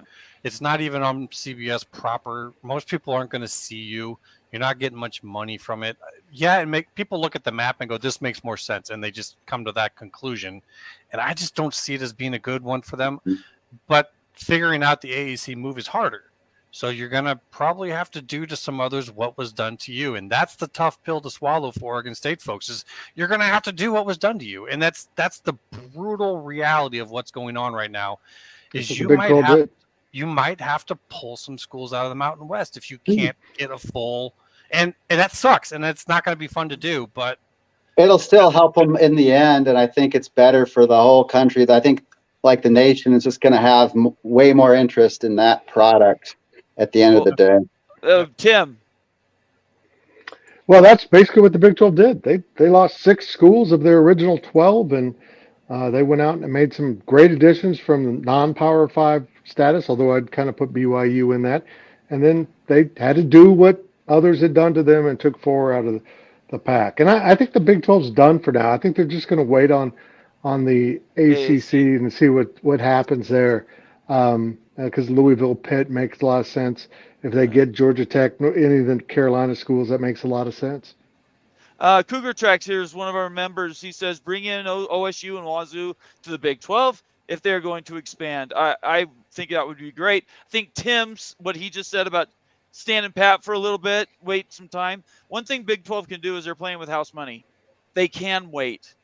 They can wait for other things to happen. They're not in a desperate strait like the ACC is following the path that the Pac-12 did. Exactly. If you go back and look at realignment tweets in November, December, January, February, which I did, all these conversations we had 7 months ago. So we're just going through it again. The difference is you guys lost USC and UCLA. They're going to lose Florida State and Miami and Clemson and who knows how many others. Might not be today, but it's going to be soon. Let me see if there's any other comments in here. You guys, these are amazing levels of, I mean, you've been watching this, Immaculate. Isn't this just incredible, the amount of communication that we have here? I mean, yeah, your chat's flying. It is incredible. I've been watching it closely the whole time, trying to listen in them both. I have to go. One more comment here from Dale Donuts. Good to see you, Dale. No USF isn't going to the Big 12. They should learn to love their conference. When BYU outdraws them in their home stadium, our first game of the year, that's a bad look. Yeah, BYU's a little unique, though, Donuts. You know, BYU, like Notre Dame, they kind of travel a little different than everybody else. So, you know what, guys? I would love to keep going, but I actually have a day job that I got to do something in China. How dare you? I know. I apologize. I want to thank everybody for being here. The number just keeps going up. We're at 120 live. That's amazing. If you go back and look at stats on YouTube, to have 120 people watching you live for more than an hour is incredible. So I want to thank all of my guests. I want to thank OS Beaver for being here. I want to thank Immaculate for being here. Tim, thanks for showing up. And then Moen. And since Moen never says anything, he's kind of standoffish. I'm going to give him a chance to sort of wrap this up for us. Okay. What do you got for me, Moen? Correction: Ohio State beat Rice 70-7. Oh, geez. That's close. That's competitive. Yeah. The following week, they went on to beat Pitt 72-0. Oh, Suck it, Mark May. Oh, gosh. You just can't control yourself. I swear. Oh. He's so funny. Tim, what do you want to say as we wrap this up? Great to see you. Great to meet you guys. You too. We're going to start doing more programming at our Go Powercat channel. We're going to do our pregame show and Insiders podcast. We're going to have a lot of fun. This has been rejuvenating for this old fart to be in this YouTube community. It's great to see everyone. Well, it's keeping you alive, right? That's what you need. Exactly. Keep you going. I'm the same way. Moen already had his piece. Immaculate, what do you got? Well, I just say, I can see how everyone's kind of wishing we had more going on. Well, we might give them a little clue in here. Bomber's been working with me. We might be setting up a little thing of my own to do some after chats for these shows, because he's a busy guy. He can't be sitting with us all night long, but we might be able to put together something in the future for after this, or if everyone just kind of wants to hang out for a leisurely chat. I actually wanted to tip that. That is something that we're going to get into. We're talking about doing a Twitter Spaces after ball games.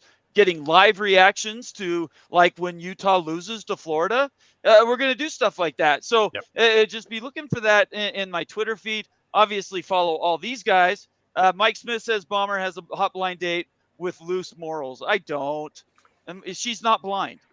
All right. Well, Anyway, actually, it's Luis Morales. I don't. it is Morales. Yeah, struggling a I little don't know what bit. that means. I got a last thought too. Go ahead. So Yes.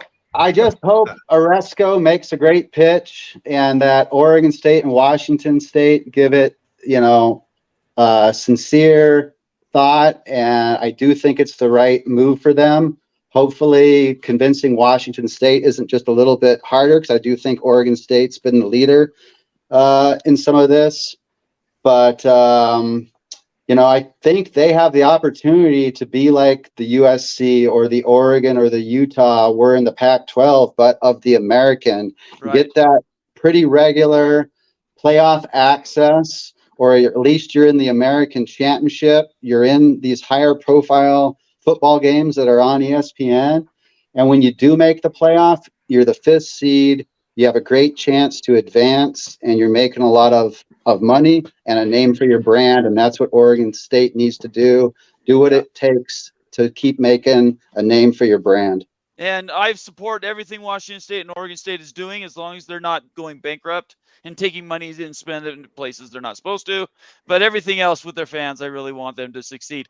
I'm going to just let this run. Immaculate, you won't have any control. You can't control the comments. You will just have to sit there. But I will leave if you guys want to keep talking. I'm okay with that. I just want to say bye to everybody. This has been a fun night. You guys are awesome. I'm going to have a show tomorrow with Hema Hamuli, BYU football grad, an actual legend. If you're a BYU fan, join me tomorrow night at 7 o'clock Mountain Time, 9 o'clock Eastern. Hema Hamuli would be on my show. He's one of the guys that helps runs BYU Sports Nation. So I want everybody to know about that. It'll be fun. You guys are all invited. I'm not sure how chatty he's going to be. It might be a short interview, but it'll be fun. And I want everybody to know that just look for that. It'll be a reminder on Twitter, and we'll go from there. Immaculate, do you want to keep talking? Because I'm happy to leave you. All right, chat, go ahead and start telling us right now. Do you guys want to stick around and have a little loose talk? Beaver, Fitzgerald, you guys want I got to go. You got to go. Beaver, I got to go. I just want, Bomber, I think I threw my back out last year and I said, Hema Hamuli, we're the same thing. I think that's what I said. I'm not sure. Hema Hamuli. Hooray. He's one of the nicest guys in the BYU social media area, and I feel really honored to have him on the show. Jeff Fuller just popped in here, and he's got Hamuli with many exclamation points. Hey, Jeff. So he's the great guy. All right, I'm gonna go. You know what? I will. No, I can't, because if I leave and then somebody comes in, you can't kick them out. All right, you guys just keep talking. I love y'all. Peace out, and everybody have a great night. He left us in the house to party. Oof, that is so dangerous. I can hang out for a few if there's any other comments, or if you had any other thoughts on. Just some questions from chat. If you guys want to ask anything, Beaver, if you want to get any other questions, we can focus on that. Otherwise, Moen, is there anything else that you wanted to further go in on that now that Papa Nate's not here, you really want to go in on? This is after hours. This is after hours right now, man. There is no parents in the house right now. This is TVMA. The ACC thing, I really don't understand it.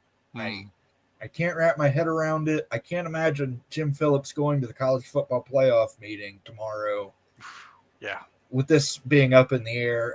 George Kliavkoff is apparently also going to the meeting, which I can't understand that. Every commissioner has a management position in that thing. Yeah. I guess he wants to just eat the free food and enjoy the open bar. Might as well. It's your last chance. Yeah. give him 12 dozen Schlitzes. Whatever. So on that meeting, Immaculate, are you thinking anything comes of this, or were you saying like any decision to change anything would have to be unanimous amongst like the conferences for now? For now, yeah. I've seen the talk, people saying that in 2026, unanimity is no longer going to be a thing. I don't know anything about that. And maybe that'll be the case. But for now, it's been reported and never refuted that unanimous votes required. So if you don't know if the PAC's going to exist, they need the ACC to figure this out. Does that make you guys leave the PAC? Does the PAC break down? Does the Mountain West move fully with you guys to the AAC? Does the AAC lose some schools? So much is kind of built upon what needs to happen that you don't even know how many conferences there's going to be. So are we going to want to do payouts per conference that are equal? Do we want to do it based upon the number of schools you have?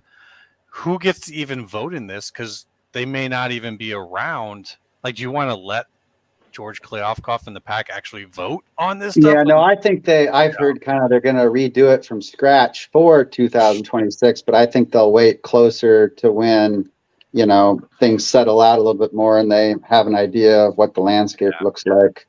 But, right now, I guess you have P5 plus G5 and Notre Dame. So that would be 11 votes. And then if you did reorg where you don't have a Pac-12 and you only got 4 power conferences and then the 5, I guess could take it down to just 10 votes. But then you would only, I wonder if you would still need 6 then. I would think for the majority, whether it was 10 or 6, or excuse me, whether it was 10 or 11 total votes. Well, Moen, correct me if I'm wrong, but I actually think it's unanimous. So it's like even more right now. But if they rewrote it, yeah, right? But in order to rewrite it, you still got to get a unanimous vote on the rewrite.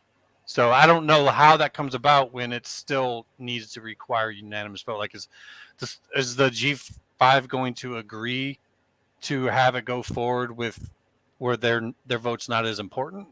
That's a tough sell. So well, while that might be possible, this meeting tomorrow is just to discuss 2024, 2025. Yeah, the payouts. This is not to discuss 2026. We don't. Is there anything though that really locks any of the current format, for 26 and beyond, or can they basically they can start over and write it how they want, right? Right. They can basically. It's a corporation. It's the College Football Playoff Corporation. They can basically dissolve the corporation, create a new corporation, and just say, hey, it's no longer unanimous. It's majority decision.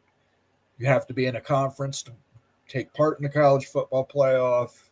Everybody still has access. That's probably what's going to happen in 2026. Because, honestly, there's nothing. George Kleofkoff could walk in there tomorrow, put his feet on the table, and just say no. Mm-hmm. Anything. It could be 10 people saying, let's do this. And he could just go, yep, no. Yep. No. No. But the same can be said for, however you're going to set up anything for 2026. Yeah, you could set it up that way, but it still requires everyone to say yes. And as far as dissolving, well, that would at least take 50%. And why would the G5 vote for that? Why would Notre Dame vote for that? Notre Dame gets screwed if that thing is gone. Not no, screwed, they don't but have to dissolve even. But the Big Ten and the SEC could just walk away from it. They don't have to. There's nothing locking them into that term past 2025. They could just walk away and say, we're forming a new CFP with the Big 12, and we'll invite the G5s along, and it'll be a new CFP. Yeah, I don't know. Because if you don't have any contracts that you're owed to, there's really nothing holding you to keep it together. So those threats for 2026 there's probably something to it. But my counter to that is I believe if the autonomous conferences actually want to get some power to their governance, because NIL is really kind of taking it away from them, they're going to need the G5. They're going to need to have a full-on FBS push on the NCAA. They already did just the power conferences to push to get the autonomous from the NCAA in 2014.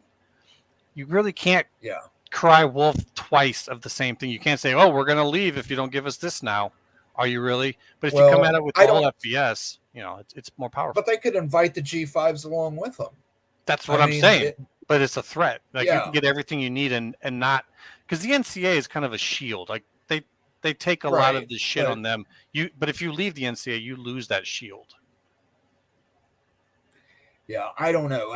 I believe you're going to end up with a new college football playoff format in 2026. Oh, And I think it absolutely. might reduce down to 8. It might go up to 16. That's why I say conference playoffs plus a smaller national tournament, and then everyone gets more money from that.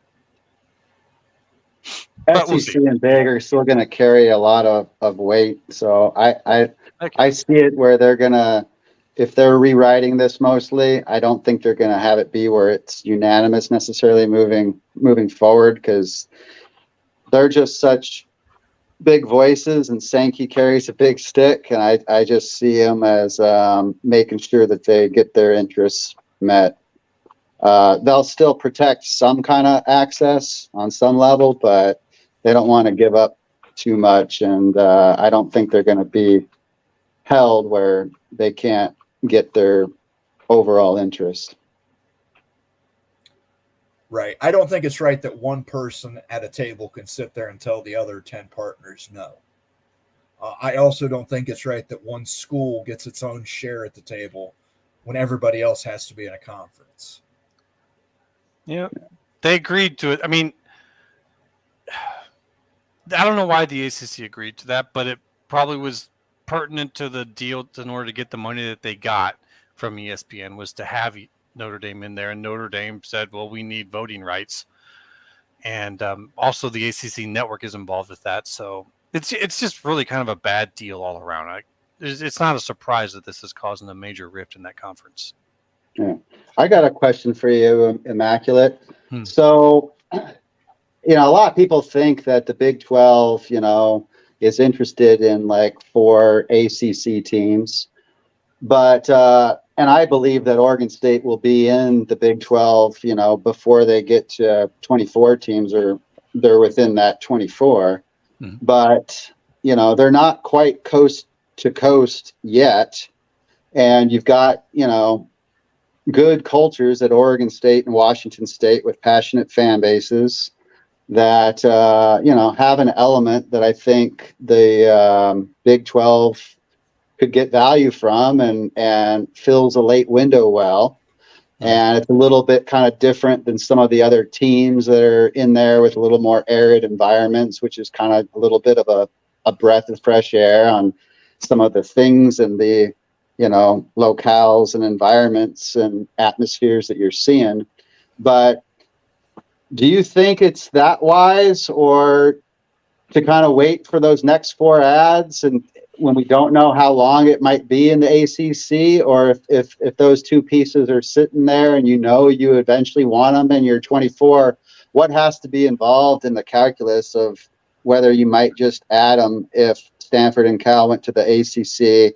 I know people think the Pac-12 network and they actually have 65 million in NCAA tourney credits that are supposed to come into the Pac-12.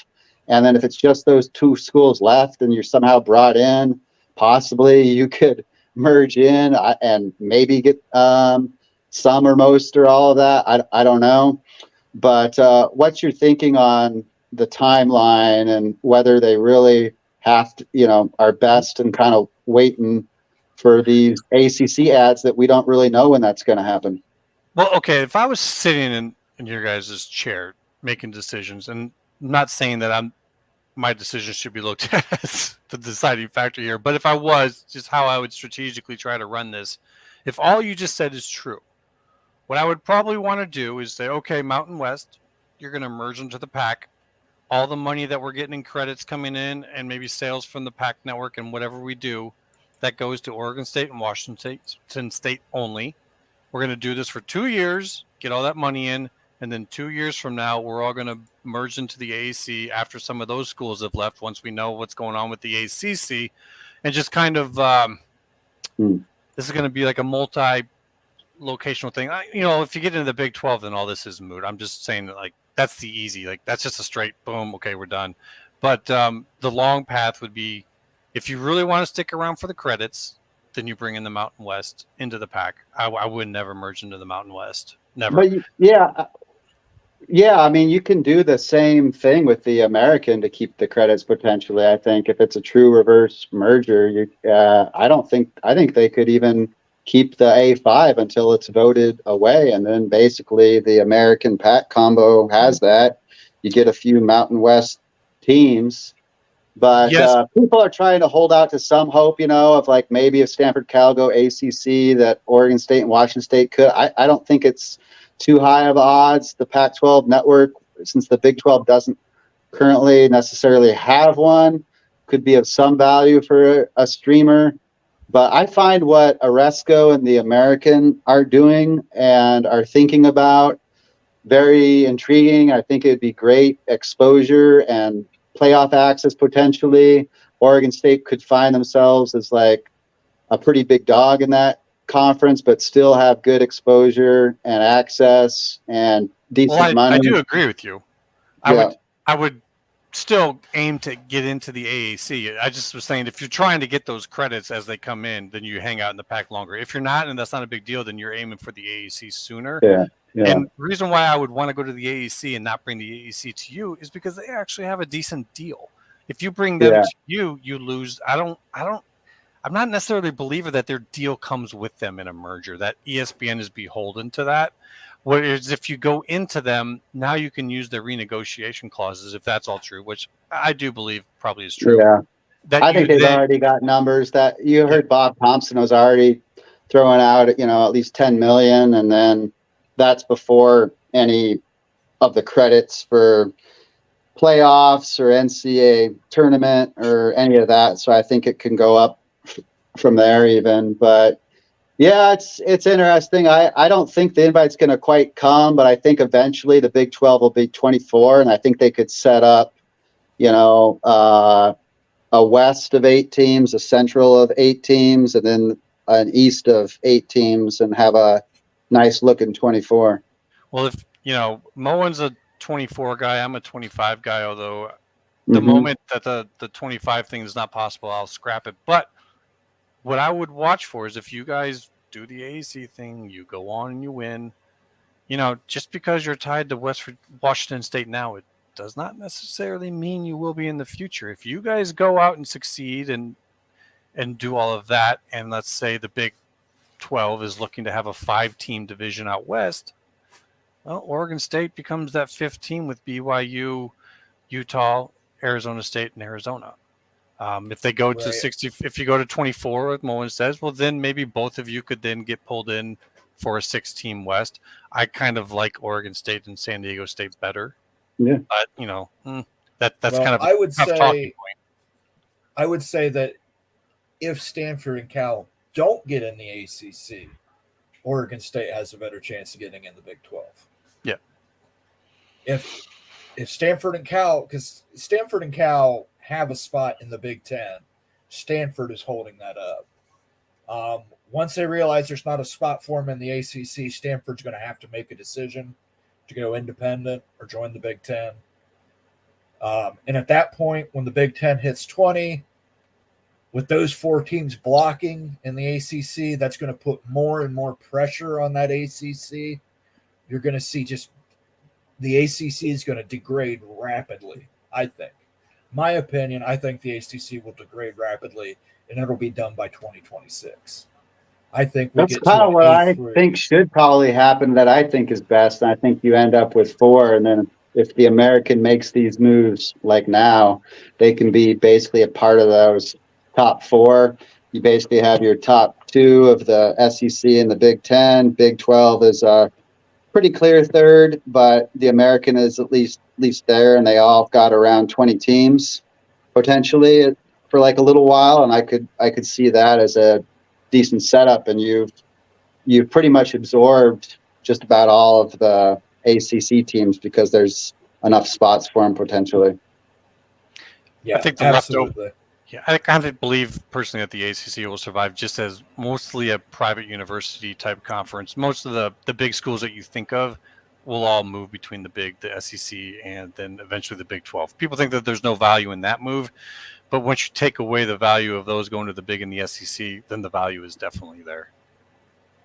Yeah. So that depends how things shake up. But if that kind of happened, then if ACC is trying to like stay alive longer, then maybe if they are worth a little bit more, then maybe they try to pull some of the American teams out. But I don't know. I think the American could have a potentially like a pretty nice conference, but they're also, are set up for max flexibility at that point, right? You can't really outflank them.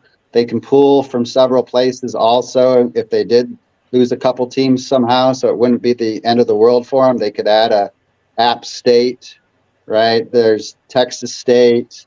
There'd be a couple different options. There'd be a couple more out of the Mountain West that would be possibilities, UNLV. So I think your AAC is probably trying to become the gatekeeper conference of the G5. Like it all goes through us. Those who fall down for whatever reason come to us. Those who are trying to come up, you come through us. Almost like a tier slightly above the rest of the G5. Although the folks in the Sun Belt would argue differently. They're a pretty feisty. Yeah, and there's a few okay teams there too, like James Madison, has some potential. Maybe Georgia State has a bit.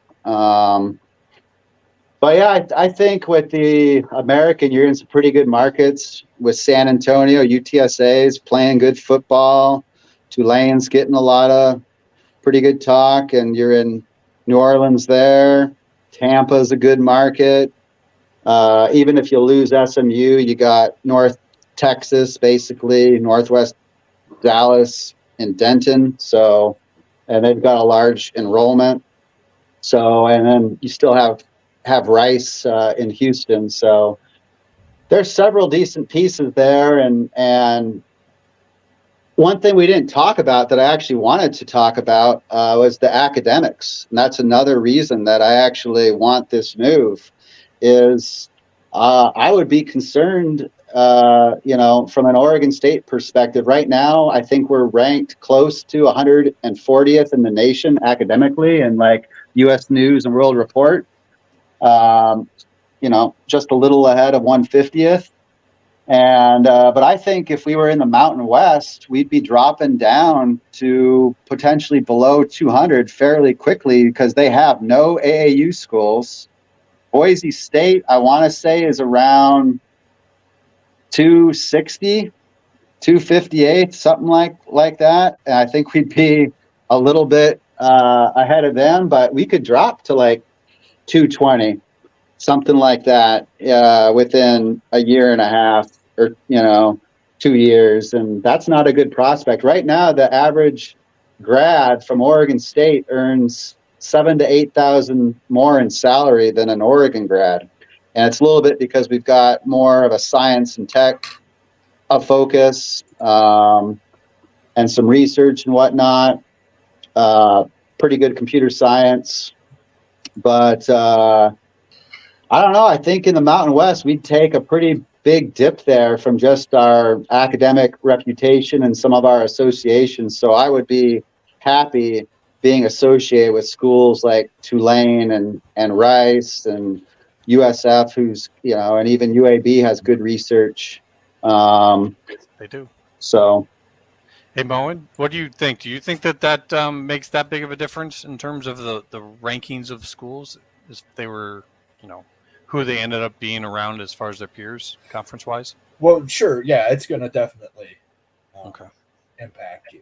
It always does. I mean, if you lay down with a dog, you wake up with fleas. That still holds true. I mean, you're going from being in the pack that had schools like Stanford, Cal, Washington, USC, UCLA to, like you said, the Mountain West, which I think San Diego State's the best academic school in the Mountain West, right? Or they're an R2 research university. But I don't even know where they're rated. Yeah, I don't know. They're a little bit below us, I think, but not. I think they're pretty close. So yeah, that would probably be our best peer. And Washington State's, a little bit below us. Colorado State's decent, aren't they? No, they're actually okay. They'd probably be one of the better ones in the Mountain West, I would think. Yeah. Yeah, that's a tough one, man. That's one of those unpredictables where You don't know, but I definitely think you'd probably be better off in the AAC in that regard. You know, Yeah, tell I think you. it's just another thing they have to factor in, because it's about how you feel about your own thing, and then just kind of how we've been kind of living like this Pac-12, and we're not really ivory tower people here necessarily at Oregon State as far as our reputation or anything, but it's still been nice to have those associations and have our degrees worth a little bit more from some of that with, University of Washington and the Bay Area schools and the LA schools, and Utah's improved theirs, and Boulder's always had pretty good academics also. So we'd be happy to get back to some of those teams that we knew if it was the Big 12, but in the American, at least you got more big cities. You still have AAU. I think our academic rank would just barely drop at all if we went to the American, just a slight amount from the loss of Stanford, perhaps, but would still be working with them in some fashions on some things, I'm sure. But yeah, Mountain West is just, I feel like you're completely landlocked, and even if you kind of did it, like, what's the future? Like, what are you really going to add, or how's it improving from there? What's any of the growth? I think it just becomes so stagnant is another thing that I wouldn't be excited about what any of the prospects were. Not to oversimplify anything ever, but as they say, the definition of insanity is to do the same thing over and over and expect a different result. If merging with the Mountain West as a long-term feature, I don't see how, after going through what you've gone through with the PAC and the lineup of schools that you had in the PAC, that trying to do the same thing all over again with the lineup of schools that you have in the Mountain West, I don't see logic in it. They don't have a great deal to get involved with. I think most of the people that see the logic in it are just looking at the map. They're thinking travel It's time. lazy. They just don't know this other league enough. But I think the word's getting out there more, and there is exposure. We're just not exactly that, and we've had the Pac-12. So Pac-12 fans have mostly, watched their own league, and then a little bit of the Big 12, SEC, and the Big 10, like most other people do.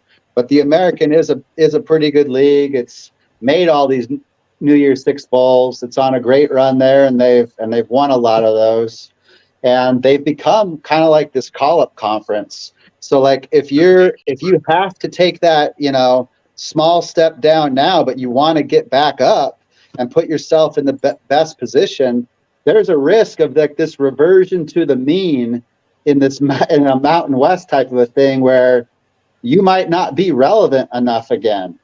But in the American, I think you're going to have better playoff access, better exposure, and just kind of larger, 2.5 times like the national audience.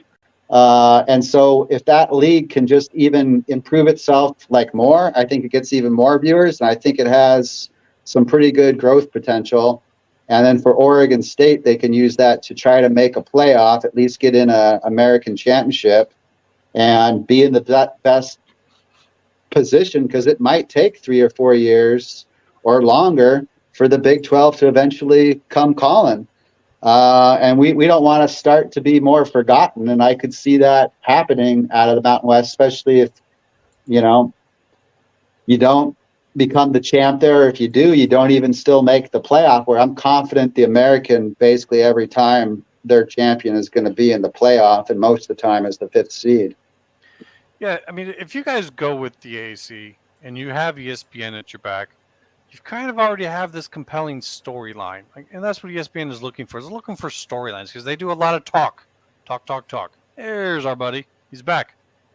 Yeah, it was a quick meeting. Good one. How's everybody doing? I can't believe you're still here.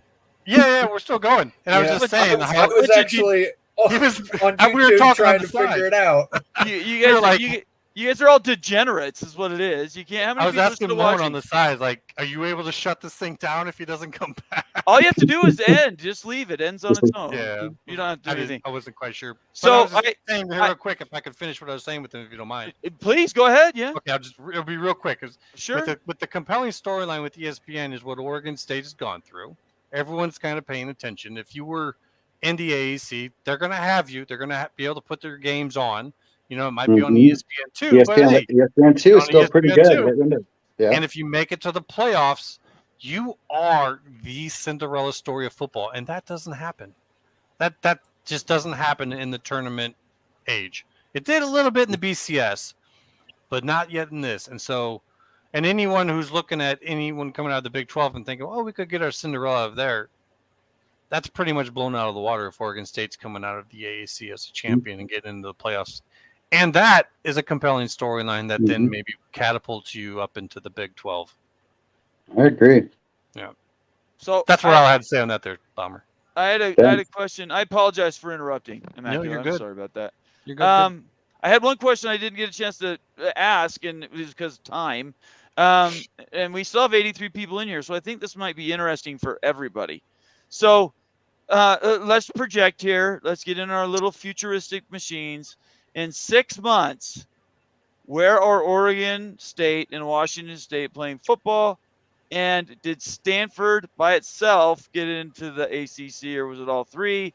And if they didn't, what does the Pac-4 then do?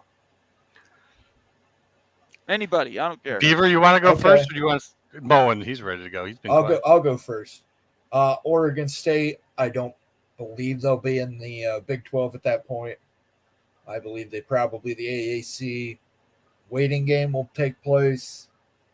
They just want to make sure when they do join the AAC, they've got a decent where they can buy out of it to get back up into the A3 model that I have in mind. I don't think Stanford and Cal make it into the ACC. And while you were gone, I mentioned this. I think if Stanford and Cal get denied the ACC, it puts way more pressure onto the ACC. Of course. And you see that start rapidly declining.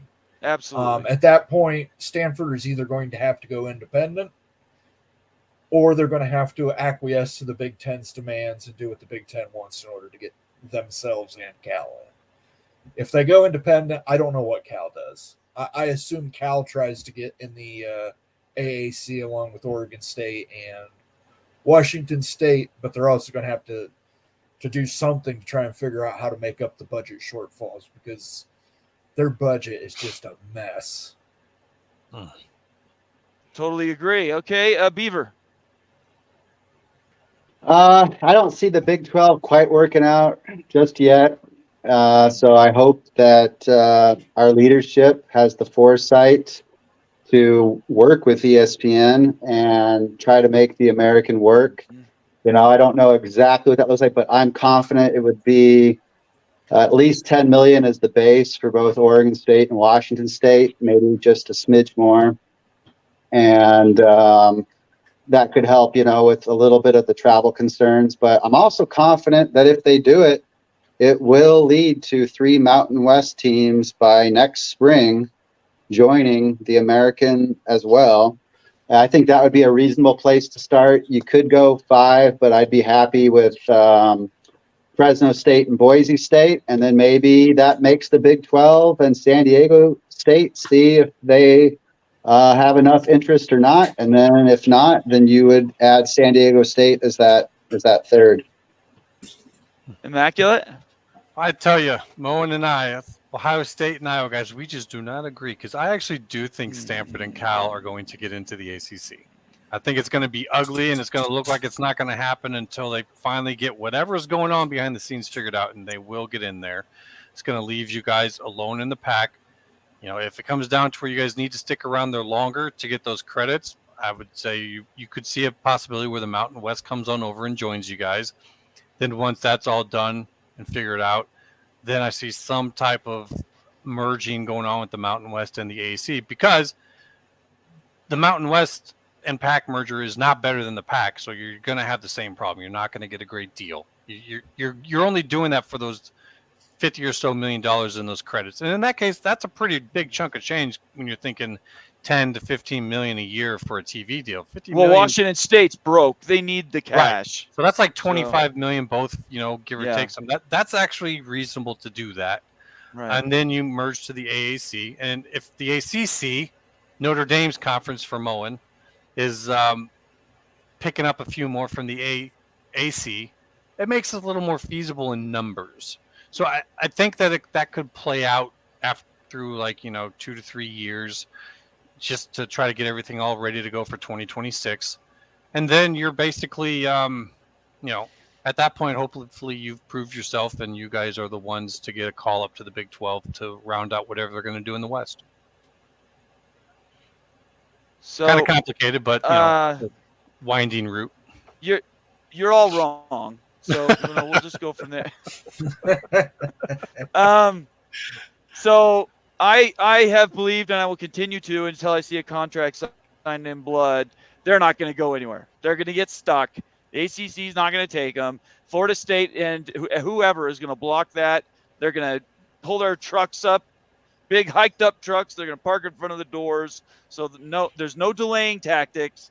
I hate to say it, but I kind of think like the conference took advantage of a tragedy yesterday. I was really confused that they would use that as the excuse instead of just saying we'd postpone the vote. The reason they did that is because it looks really bad because they'd already postponed it how many times, Immaculate? More times I think I can count on one hand.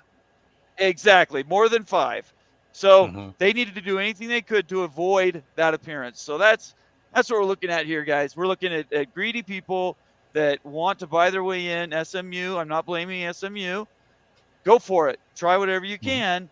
But I think if the conference lets somebody basically write them a check for access, it breaks the system.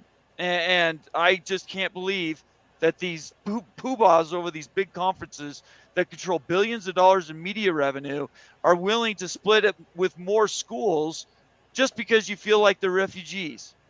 If you're going to bring them in, bring the Big 12, bring in Washington State, Oregon State, because they deserve to be there, not because they just happen to be hanging around at the truck stop. And Stanford and Cal, they're hanging around the library, and somebody comes along and says, hey, you bums, you want to come and do something with me? So I just don't see it happening. And like I said, until I see an announcement, I don't think this gets done. Could I add this caveat real quick? Sure, yeah, go ahead. Yeah, of course. The only way I see that those schools getting into the ACC is if the schools who are blocking them get their exit agreement. Right. However, that's it. I'm not saying, they just get in. Yeah. I mean, it's a tough get in, and this is why it's going to take a little bit. But that's what I see happening is schools will be getting out of there. Beaver, you got something you want to say? I'm a slight lean that they get in too. But the delay was really interesting, and your point of it happening multiple times reminds me of the Pac-12 media deal and the kicking the can down the road. It hasn't been anywhere near as long yet, and they seem to have made some progress. And I do think it has to probably be about some kind of exit agreement potentially for Florida State, Clemson, North Carolina. But it's interesting, and I think it'll be interesting to kind of see how much the ACC fights to just kind of stay alive if they start to if they really are filling in, or if more of these teams like the Pac-12 did of we've got this block that wants to go here, and let's start to kind of dissolve this thing a little bit more. But there's still a couple ways this could happen. If they somehow did not, then what does Stanford really do? Could they consider independent? Yeah, there's some decent, academic institutions in the American. Maybe they, swallow a lot less pride than it takes to go into the Mountain West, or perhaps for them in some aspects of the Big 12, because I think the Stanford BYU, there's a little bit of a clash, even though that's silly. But, in the American with a block of 4, it's still a possibility too. But I think Oregon State and Washington State, it's their best move if they want to be relevant and have exposure. And then they can get into a playoff. They can get that increase. Just that ESPN factor is going to be important to stay relevant enough to get that invite that they eventually want. So 2 conferences that told ESPN to step off, they thought they were worth more, are the Big East and the Pac-12. Now what's the ACC doing? This whole there's 3. Okay, there's 3. Go ahead, Moen. Say the other Big 10. Okay. The Big 10. Okay. But they did it for different reasons. They had different motivations. I'm talking about people that are desperate. These conferences that think that they're in control of their own destiny. Big Ten already had stuff cooking, so they So were never in jeopardy telling ESPN to step off. if Stanford and Cal did not get into the ACC, how much more time do you think they would spend trying to make it into the Big Ten? Well, Moen will tell you what it's going to take. Go ahead, Moen. Tell them what the answer is. They'll be in the Big Ten the next day if they agree to join the Big Ten Academic Alliance. They won't. Stanford want to give up. Stanford's in an alliance with the Ivy League schools, and it's a different system than what we run in the Big Ten. So if Stanford agreed to join the Big Ten Academic Alliance, they would be there. The way it was told to me was that Stanford originally approached the Big Ten saying that they would do that they would join the Big Ten Academic Alliance and come in as number 19 and 20 with California. And then suddenly Stanford backtracked it and said, well, we don't want to join the Big Ten Academic Alliance, but you guys can still take California. We'd still like to see California in the Big Ten. At which point the Big Ten just kind of was like, you know what, screw it. Do what you want to do. And then shortly after that's when this whole ACC thing came about. So I'm of the belief, this is my opinion, that Notre Dame got in there somewhere and said, hey, whoa, we can get you into the ACC and you get to keep your Ivy League access. So, like I said, if Stanford really wants to play in a power conference, all they have to do is agree to join the Big Ten Academic Alliance. So let's get through some of these comments. West Virginia Mountaineer Lair with Kenny. Good to see you, Kenny. He says you would want the top 4 teams of the AAC and the Mountain West in both to merge with Stanford, Cal, Oregon State, and Washington State, which is what you've been talking about, Beaver. And that would save the Power 5 status. Nobody denies that. I think we all know that that would work. But It's just the exit fees for both. Like you could get some AAC American teams potentially, but it's quite a bit more work.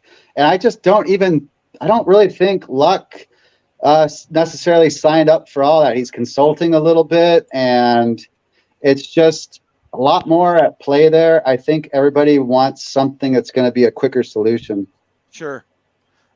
Jason Spangler, one of our KU followers. I appreciate you being here, Jason. So I this is a rumor that was actually started as a joke. I just want to be very clear. I said it on Twitter. I actually fell for the joke the first time I saw it. So I was the sucker that took the joke and ran with it. But this is absolutely not true. There is no chance that Kansas and West Virginia is going to the ACC. And there's no chance that Notre Dame and Stanford are going to – actually, Notre Dame by itself is going to join the conference. That'll never happen. And Oregon State and Wazoo to the Big 12, yeah, I mean, that's the natural fit. Nobody denies that. But that rumor about West Virginia and Kansas, it's absolutely made up. It was a joke. It keeps propagating. I've tried to kill it a couple times. I had nothing else to say about that. Do you guys want to say anything about that? I mean, lots of folks have different opinions on where places can go. That's the fun of this. I'm not sure if I necessarily see that particular scenario coming to be, though. Yeah. Let's see here. Great chats tonight, guys. The fact that we're still going. Here we go. Mike Smith says, full moon tonight, immaculate reverted to the wolf form. One of my favorite movie lines is, what say their fuzzy britches? What's that from? I needed a pit stop. No, I know. What's that line from? Oh. What say their fuzzy britches? Mike will have to tell you that. Okay, no super chats tonight. I'm a little disappointed. We had good conversations. Say their fuzzy britches. That's familiar, but I can't. It's from a movie. Yeah, Moen's the movie guy. Yeah. I'm a movie guy, but I can't place it. Let's see. Immaculate says he needed a pit stop. Bomber cheated and took one. That is not true. I haven't left my chair. Oh, that's your loss. That's your. Charles M. Good to see you, Charles. He says Johns Hopkins, U of Chicago, Carnegie Mellon, William and Mary. No, what's W and L? I don't know. William and Mary, I know. Yeah, I forgot. Washington University, Pomona, Claremont. Again, these are all D3 schools. I'm not sure what your answer was. That he's trying to say that they're like high grade, high tier academic D3s that could possibly move up into like a Gotcha. Okay. Summit Hawks in the house. I want to be very clear. Summit Hawks, one of our most valued members of the community. Appreciate you subscribing Summit and becoming a member by joining the channel. We're going to do a show with Summit probably next week. We'll talk some Kansas and we'll talk some other stuff. Anyway, by the way, if anybody wants to donate for a trip fund for me, Summit Hawk has offered me a ticket to go to the BYU Kansas game in Kansas. It's the first ever BYU Big 12 game, so I'm taking donations. I think you'll like Lawrence. Yeah, it's the drive from Kansas City I'm not looking forward to. Yeah. Anyways, he says KU has 0 chance of joining the ACC. Yeah, we just shot that down. Thank you, Summit. Let's move down here more. This guy, it's me, Candy Morgan, says Big 12 doesn't want the Pac-12 misfits. Is that true? I'm not the Big 12. Yeah, What do you say? Me? Yeah. I think Oregon and Washington have to be Oregon State and Washington State have to be on a short list. Has to be. I think a little bit it is the 20 teams factor, since they know Right. they like 4 ACC teams. You just don't know how long you have to wait for that, though, is the thing. But in case the conferences stop at 20 for a while, then they might be thinking about that pit stop for a while. But you could also just make a case to kind of get them in now and truly be coast to coast. And some of those good games that you get in the late window. I know Oregon State under Jonathan Smith, I think he's a top 15 national coach. They're going to win a lot of football games. That stadium is going to be loud. We're going to have a good environment this year. I think people will see that it is a Power 5 conference worthy program in Oregon State. And so it's up to us to kind of put on a good show. I think we're going to have a successful year, but make our case on the field. I think that's the way it should be done, is earn it. But our leadership also has to kind of take some steps that they're fighting for it, and they're serious about playing at the highest level. So I hope they do. Really quick, and I'll let everybody else answer too. But the whole idea that you guys play better, you'll sort of earn your way, maybe in a few years, maybe for the 2026 renegotiation for the college football playoff. That part I think is so important. And if I have any SMU people still watching, this is the difference. The Cincinnatis, even the Houstons, certainly UCF, did everything they could to join the Big 12. Just like Utah did everything it could to join the Pac-12. And TCU did. You have to invest.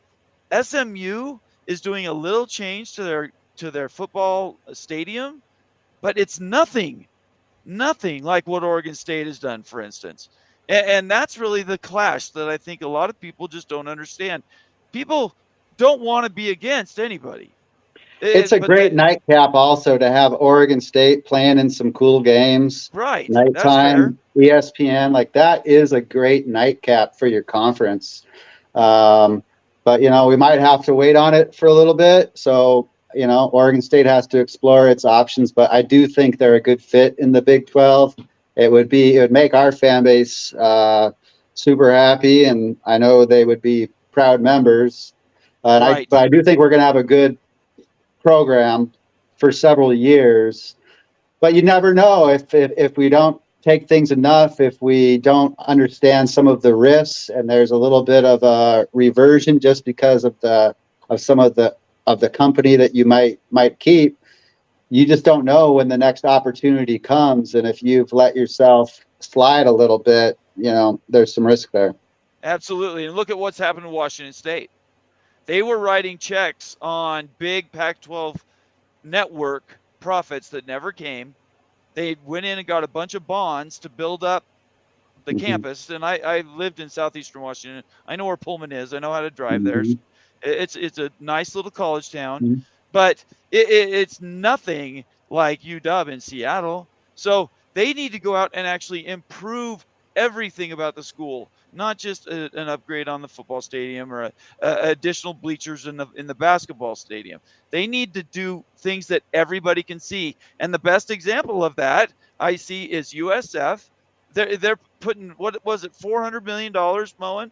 I can't, 240, something like that, a four in it for their stadium upgrade. Mhm. And then you guys, what, yours was 163 or something? I think it came out to about 164. That is But real close. incredible. Yeah. That money comes from somebody. It's not a gift. Yeah. So it just bothers me that it doesn't seem like SMU wants to put in the work. But I'm not the one picking. Hey, Moana, this is a comment for you. Yeah, the Big 12 is great because everyone is invested, yet no one seems to take it too seriously. We're not out here poisoning trees. Hey, I mean, funny.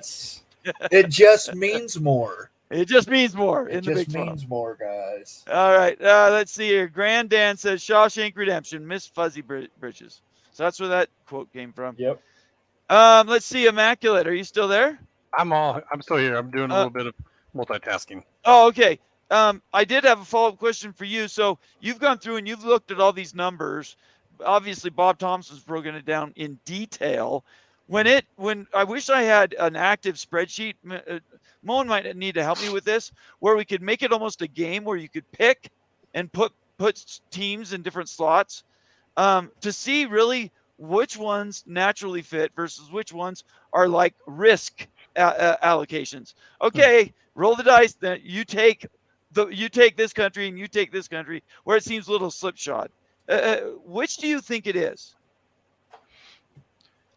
Do I think that there's like a larger strategic element to this?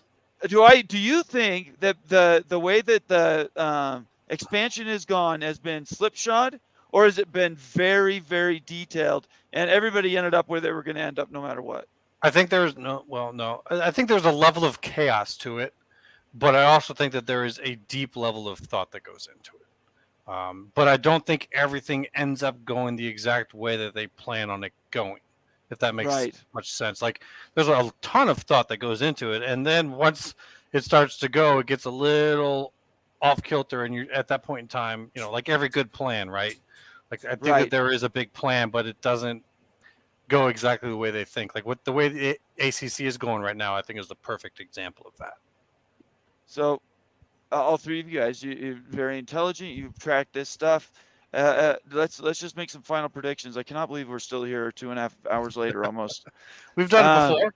We've done it many times. Yeah, it's not the first time. Beaver hasn't though. This is his first he's sort of sticking baptism. with us. So let's just try to wrap this thing up in the next 15, 16 minutes. Do we think, one, that anything happens with the ACC? I'm going to do mine first. The second thing is, what do we do with the remnants of the Pac-4? Depending on what your prediction is, that'll really tell you what you think the other schools should do. I'm going to say mine. I do not think they get in. I think the Florida State, I'll just name them, is not going to vote against its own interests. Neither's Miami, neither's Clemson. We could just go down the line. I don't think it happens. Stanford and Cal beg, borrow, and steal, trying to get into the Big Ten. That's my prediction. Basically giving away the farm so that they don't become irrelevant. And then that leaves Washington State and Oregon State. And I still hold, I think it's more than 25%, Beaver. I think we're closer to almost 50% chance that if Cal and Stanford can find a home, Oregon State and Washington State end up with the Pac-12 assets in the Big 12.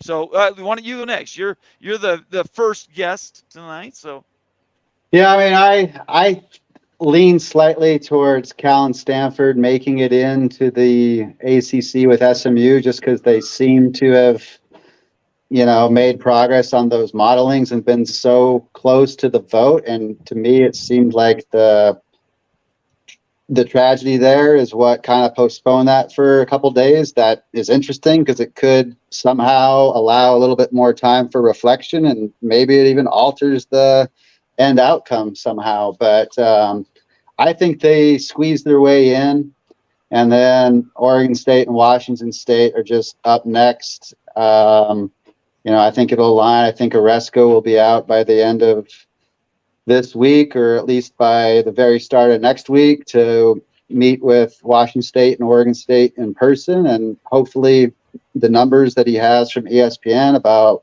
what they can offer, because he is going to have like a decent like thing, because it is a small leap of faith. If they went to the American, they would basically, be trusting that. And I think ESPN understands the situation exactly too, and they're willing to invest in a few Mountain West teams. They understand what they would be building.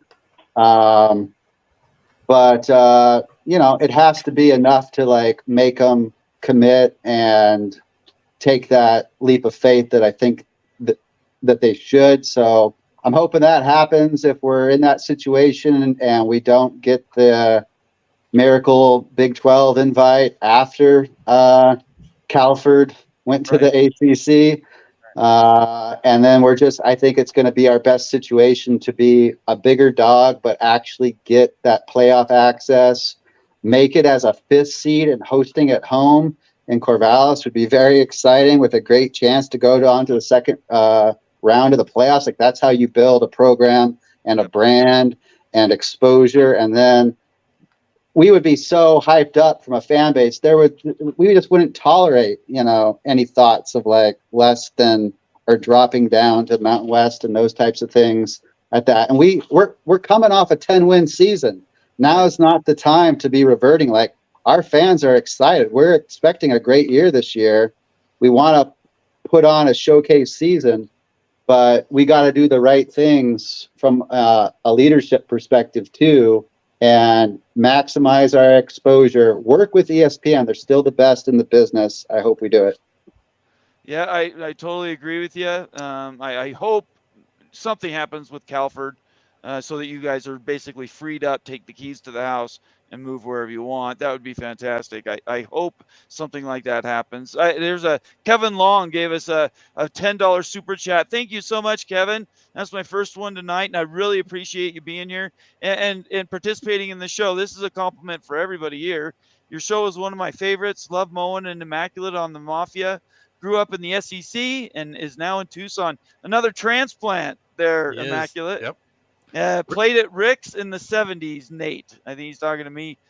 Rick's, I'm not sure where that is. I don't know what Rick's is. I may know it and have forgotten. Oh, wait. Played at Rick's College. Got it. BYU, Idaho. Kevin Long. Fantastic. It's great to hear. Another Y fan, I hope. You're a BYU fan. It's great to have you here. I was born in Rexburg. Sidelight, nobody cares.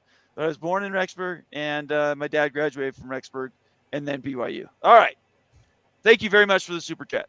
All right. Moen, why don't you answer that question? I think the Cal Stanford does not go through on the ACC. I think what they're doing right now is trying to flip that one vote. And I believe as soon as I get that vote flipped, there's another person that was a yes that's going to say, you know what? No. They're going to run up the aisle and try and get them to flip. Right. And as soon as that person flips, somebody else is going to stand up and say no. Because you can't keep making special consolations to different parties and expect to get, it doesn't work.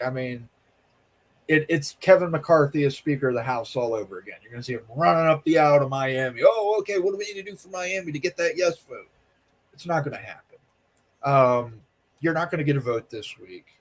We're going to be playing college football.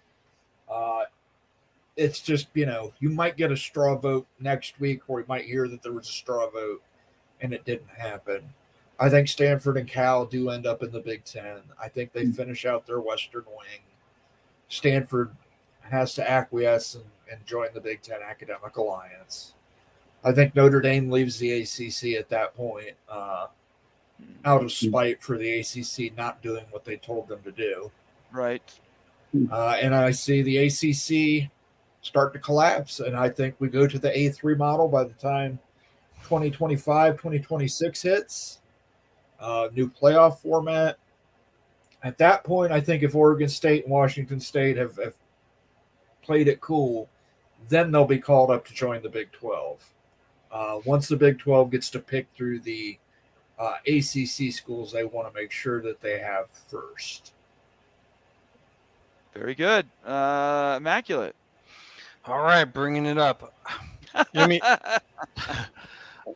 I do think that those schools will eventually get in, but it's not going to be the schools voting no, switching to yes because they're just getting a couple extra $1 million. The only reason they're going to say yes is if they have some type of guaranteed exit route out of that conference. And I do agree. I don't think it's just 4 of them. I think there's more than that. But all they needed to show is 4. So they don't, you don't have to be too hard. So I think that that's going to happen. And everything in consolidation is connected. Once that gets figured out, now Oregon State and Washington State can figure out their thing going on, whether they're going to, some of the different things we were talking about, whether it's with the Mountain West for a short amount of time, or if it's just straight into the American. Right now, at this point in time, I can't say Big 12. I would love to be wrong on that, and maybe I will be. But I do think eventually that opportunity will be there for them, and they'll just kind of like how Cincinnati did. They're just going to have to make the best of it, do well, showcase themselves, and then get the call up here in the future, which I don't think is too far ahead. Maybe 5 years at the most. But so the ACC will get figured out. The PAC will get figured out. We'll get down into the G's to figure that out. I think there's going to be a big push by the entire FBS against the NCAA. They're going to get some brand new governance. Then that's going to start up a whole nother situation. We're going to have a whole nother round. I asked you. So that's where it's going. You wanted it. I wrapped it up. Oh my gosh. I know. That's why I leave you for last, because honestly, I hadn't said anything. You'd go another 15 minutes, which is fantastic. We love That's Immaculate. actually where it ends. Opens up the next window. So I do want to. Wait. I gotta. Can I get my picks in here? I want to give people some money picks here. Let people make some please. money. Everybody's listening. Let's bet some money here. West Virginia versus Penn State at 20.5. Take Penn State. Take the over. The over/under is 50.5. Take the over. I think Penn State's going to dominate West Virginia. It's a very good Florida team. State LSU too. Yes, very good team. Yeah. Florida State LSU 2.5. Take LSU. Over/under. I'm going to take the under on that game. I think that's a defensive matchup. Is that Florida in Baton Rouge? I don't know. Or is it like in the Superdome or something? It might be. It might be a neutral site game. They usually are neutral site when they're on Sunday at prime time. So that maybe Florida versus Utah. Go ahead. Yeah, it's an indoor game. It's an indoor game. Okay. Ooh, it was supposed Florida to be in versus Tallahassee. Utah. Is it? Yeah, so they're gonna have to reschedule where that's at. Well, that's on Sunday. What are Depends. you guys talking about? The game's supposed to be at Florida State. Oh, the Hurricane moved it. Oh. Maybe. Wow. We don't know. That's on Sunday. It's Maybe. Sunday, We don't September know. 3rd, so we'll see Gotcha. how it goes. Okay. Keep going. Yeah, that could end up being played in the Superdome. Utah think versus Florida. Utah's favored 6.5.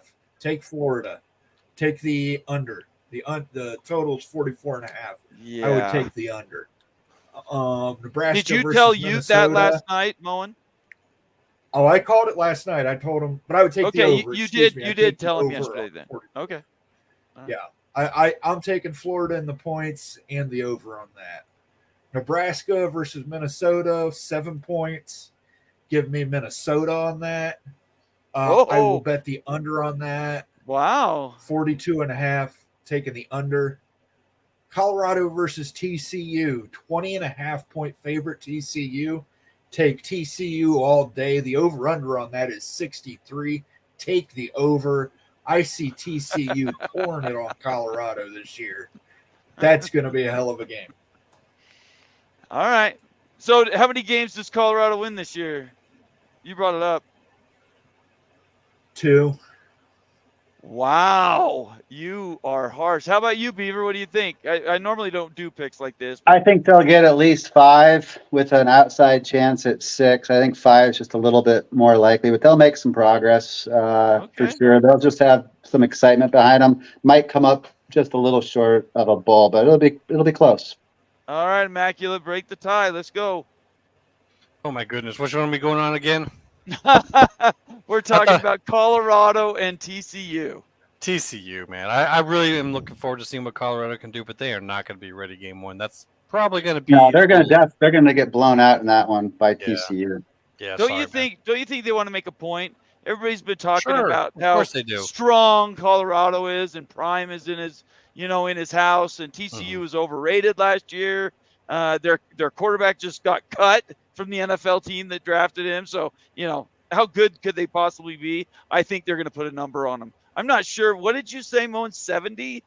I don't think you get to 70. 66. No, I think it's 63 is the over. Jeez. Okay, no, I'm not going that far. And I That could see TCU scoring 63 in that game. I All really right. could. I think Colorado is going to be very bad this year. Interesting. Even though they were like the number 1 or number 2 in transfers. There was so much roster turnover. Right. Though. It's just I don't see it.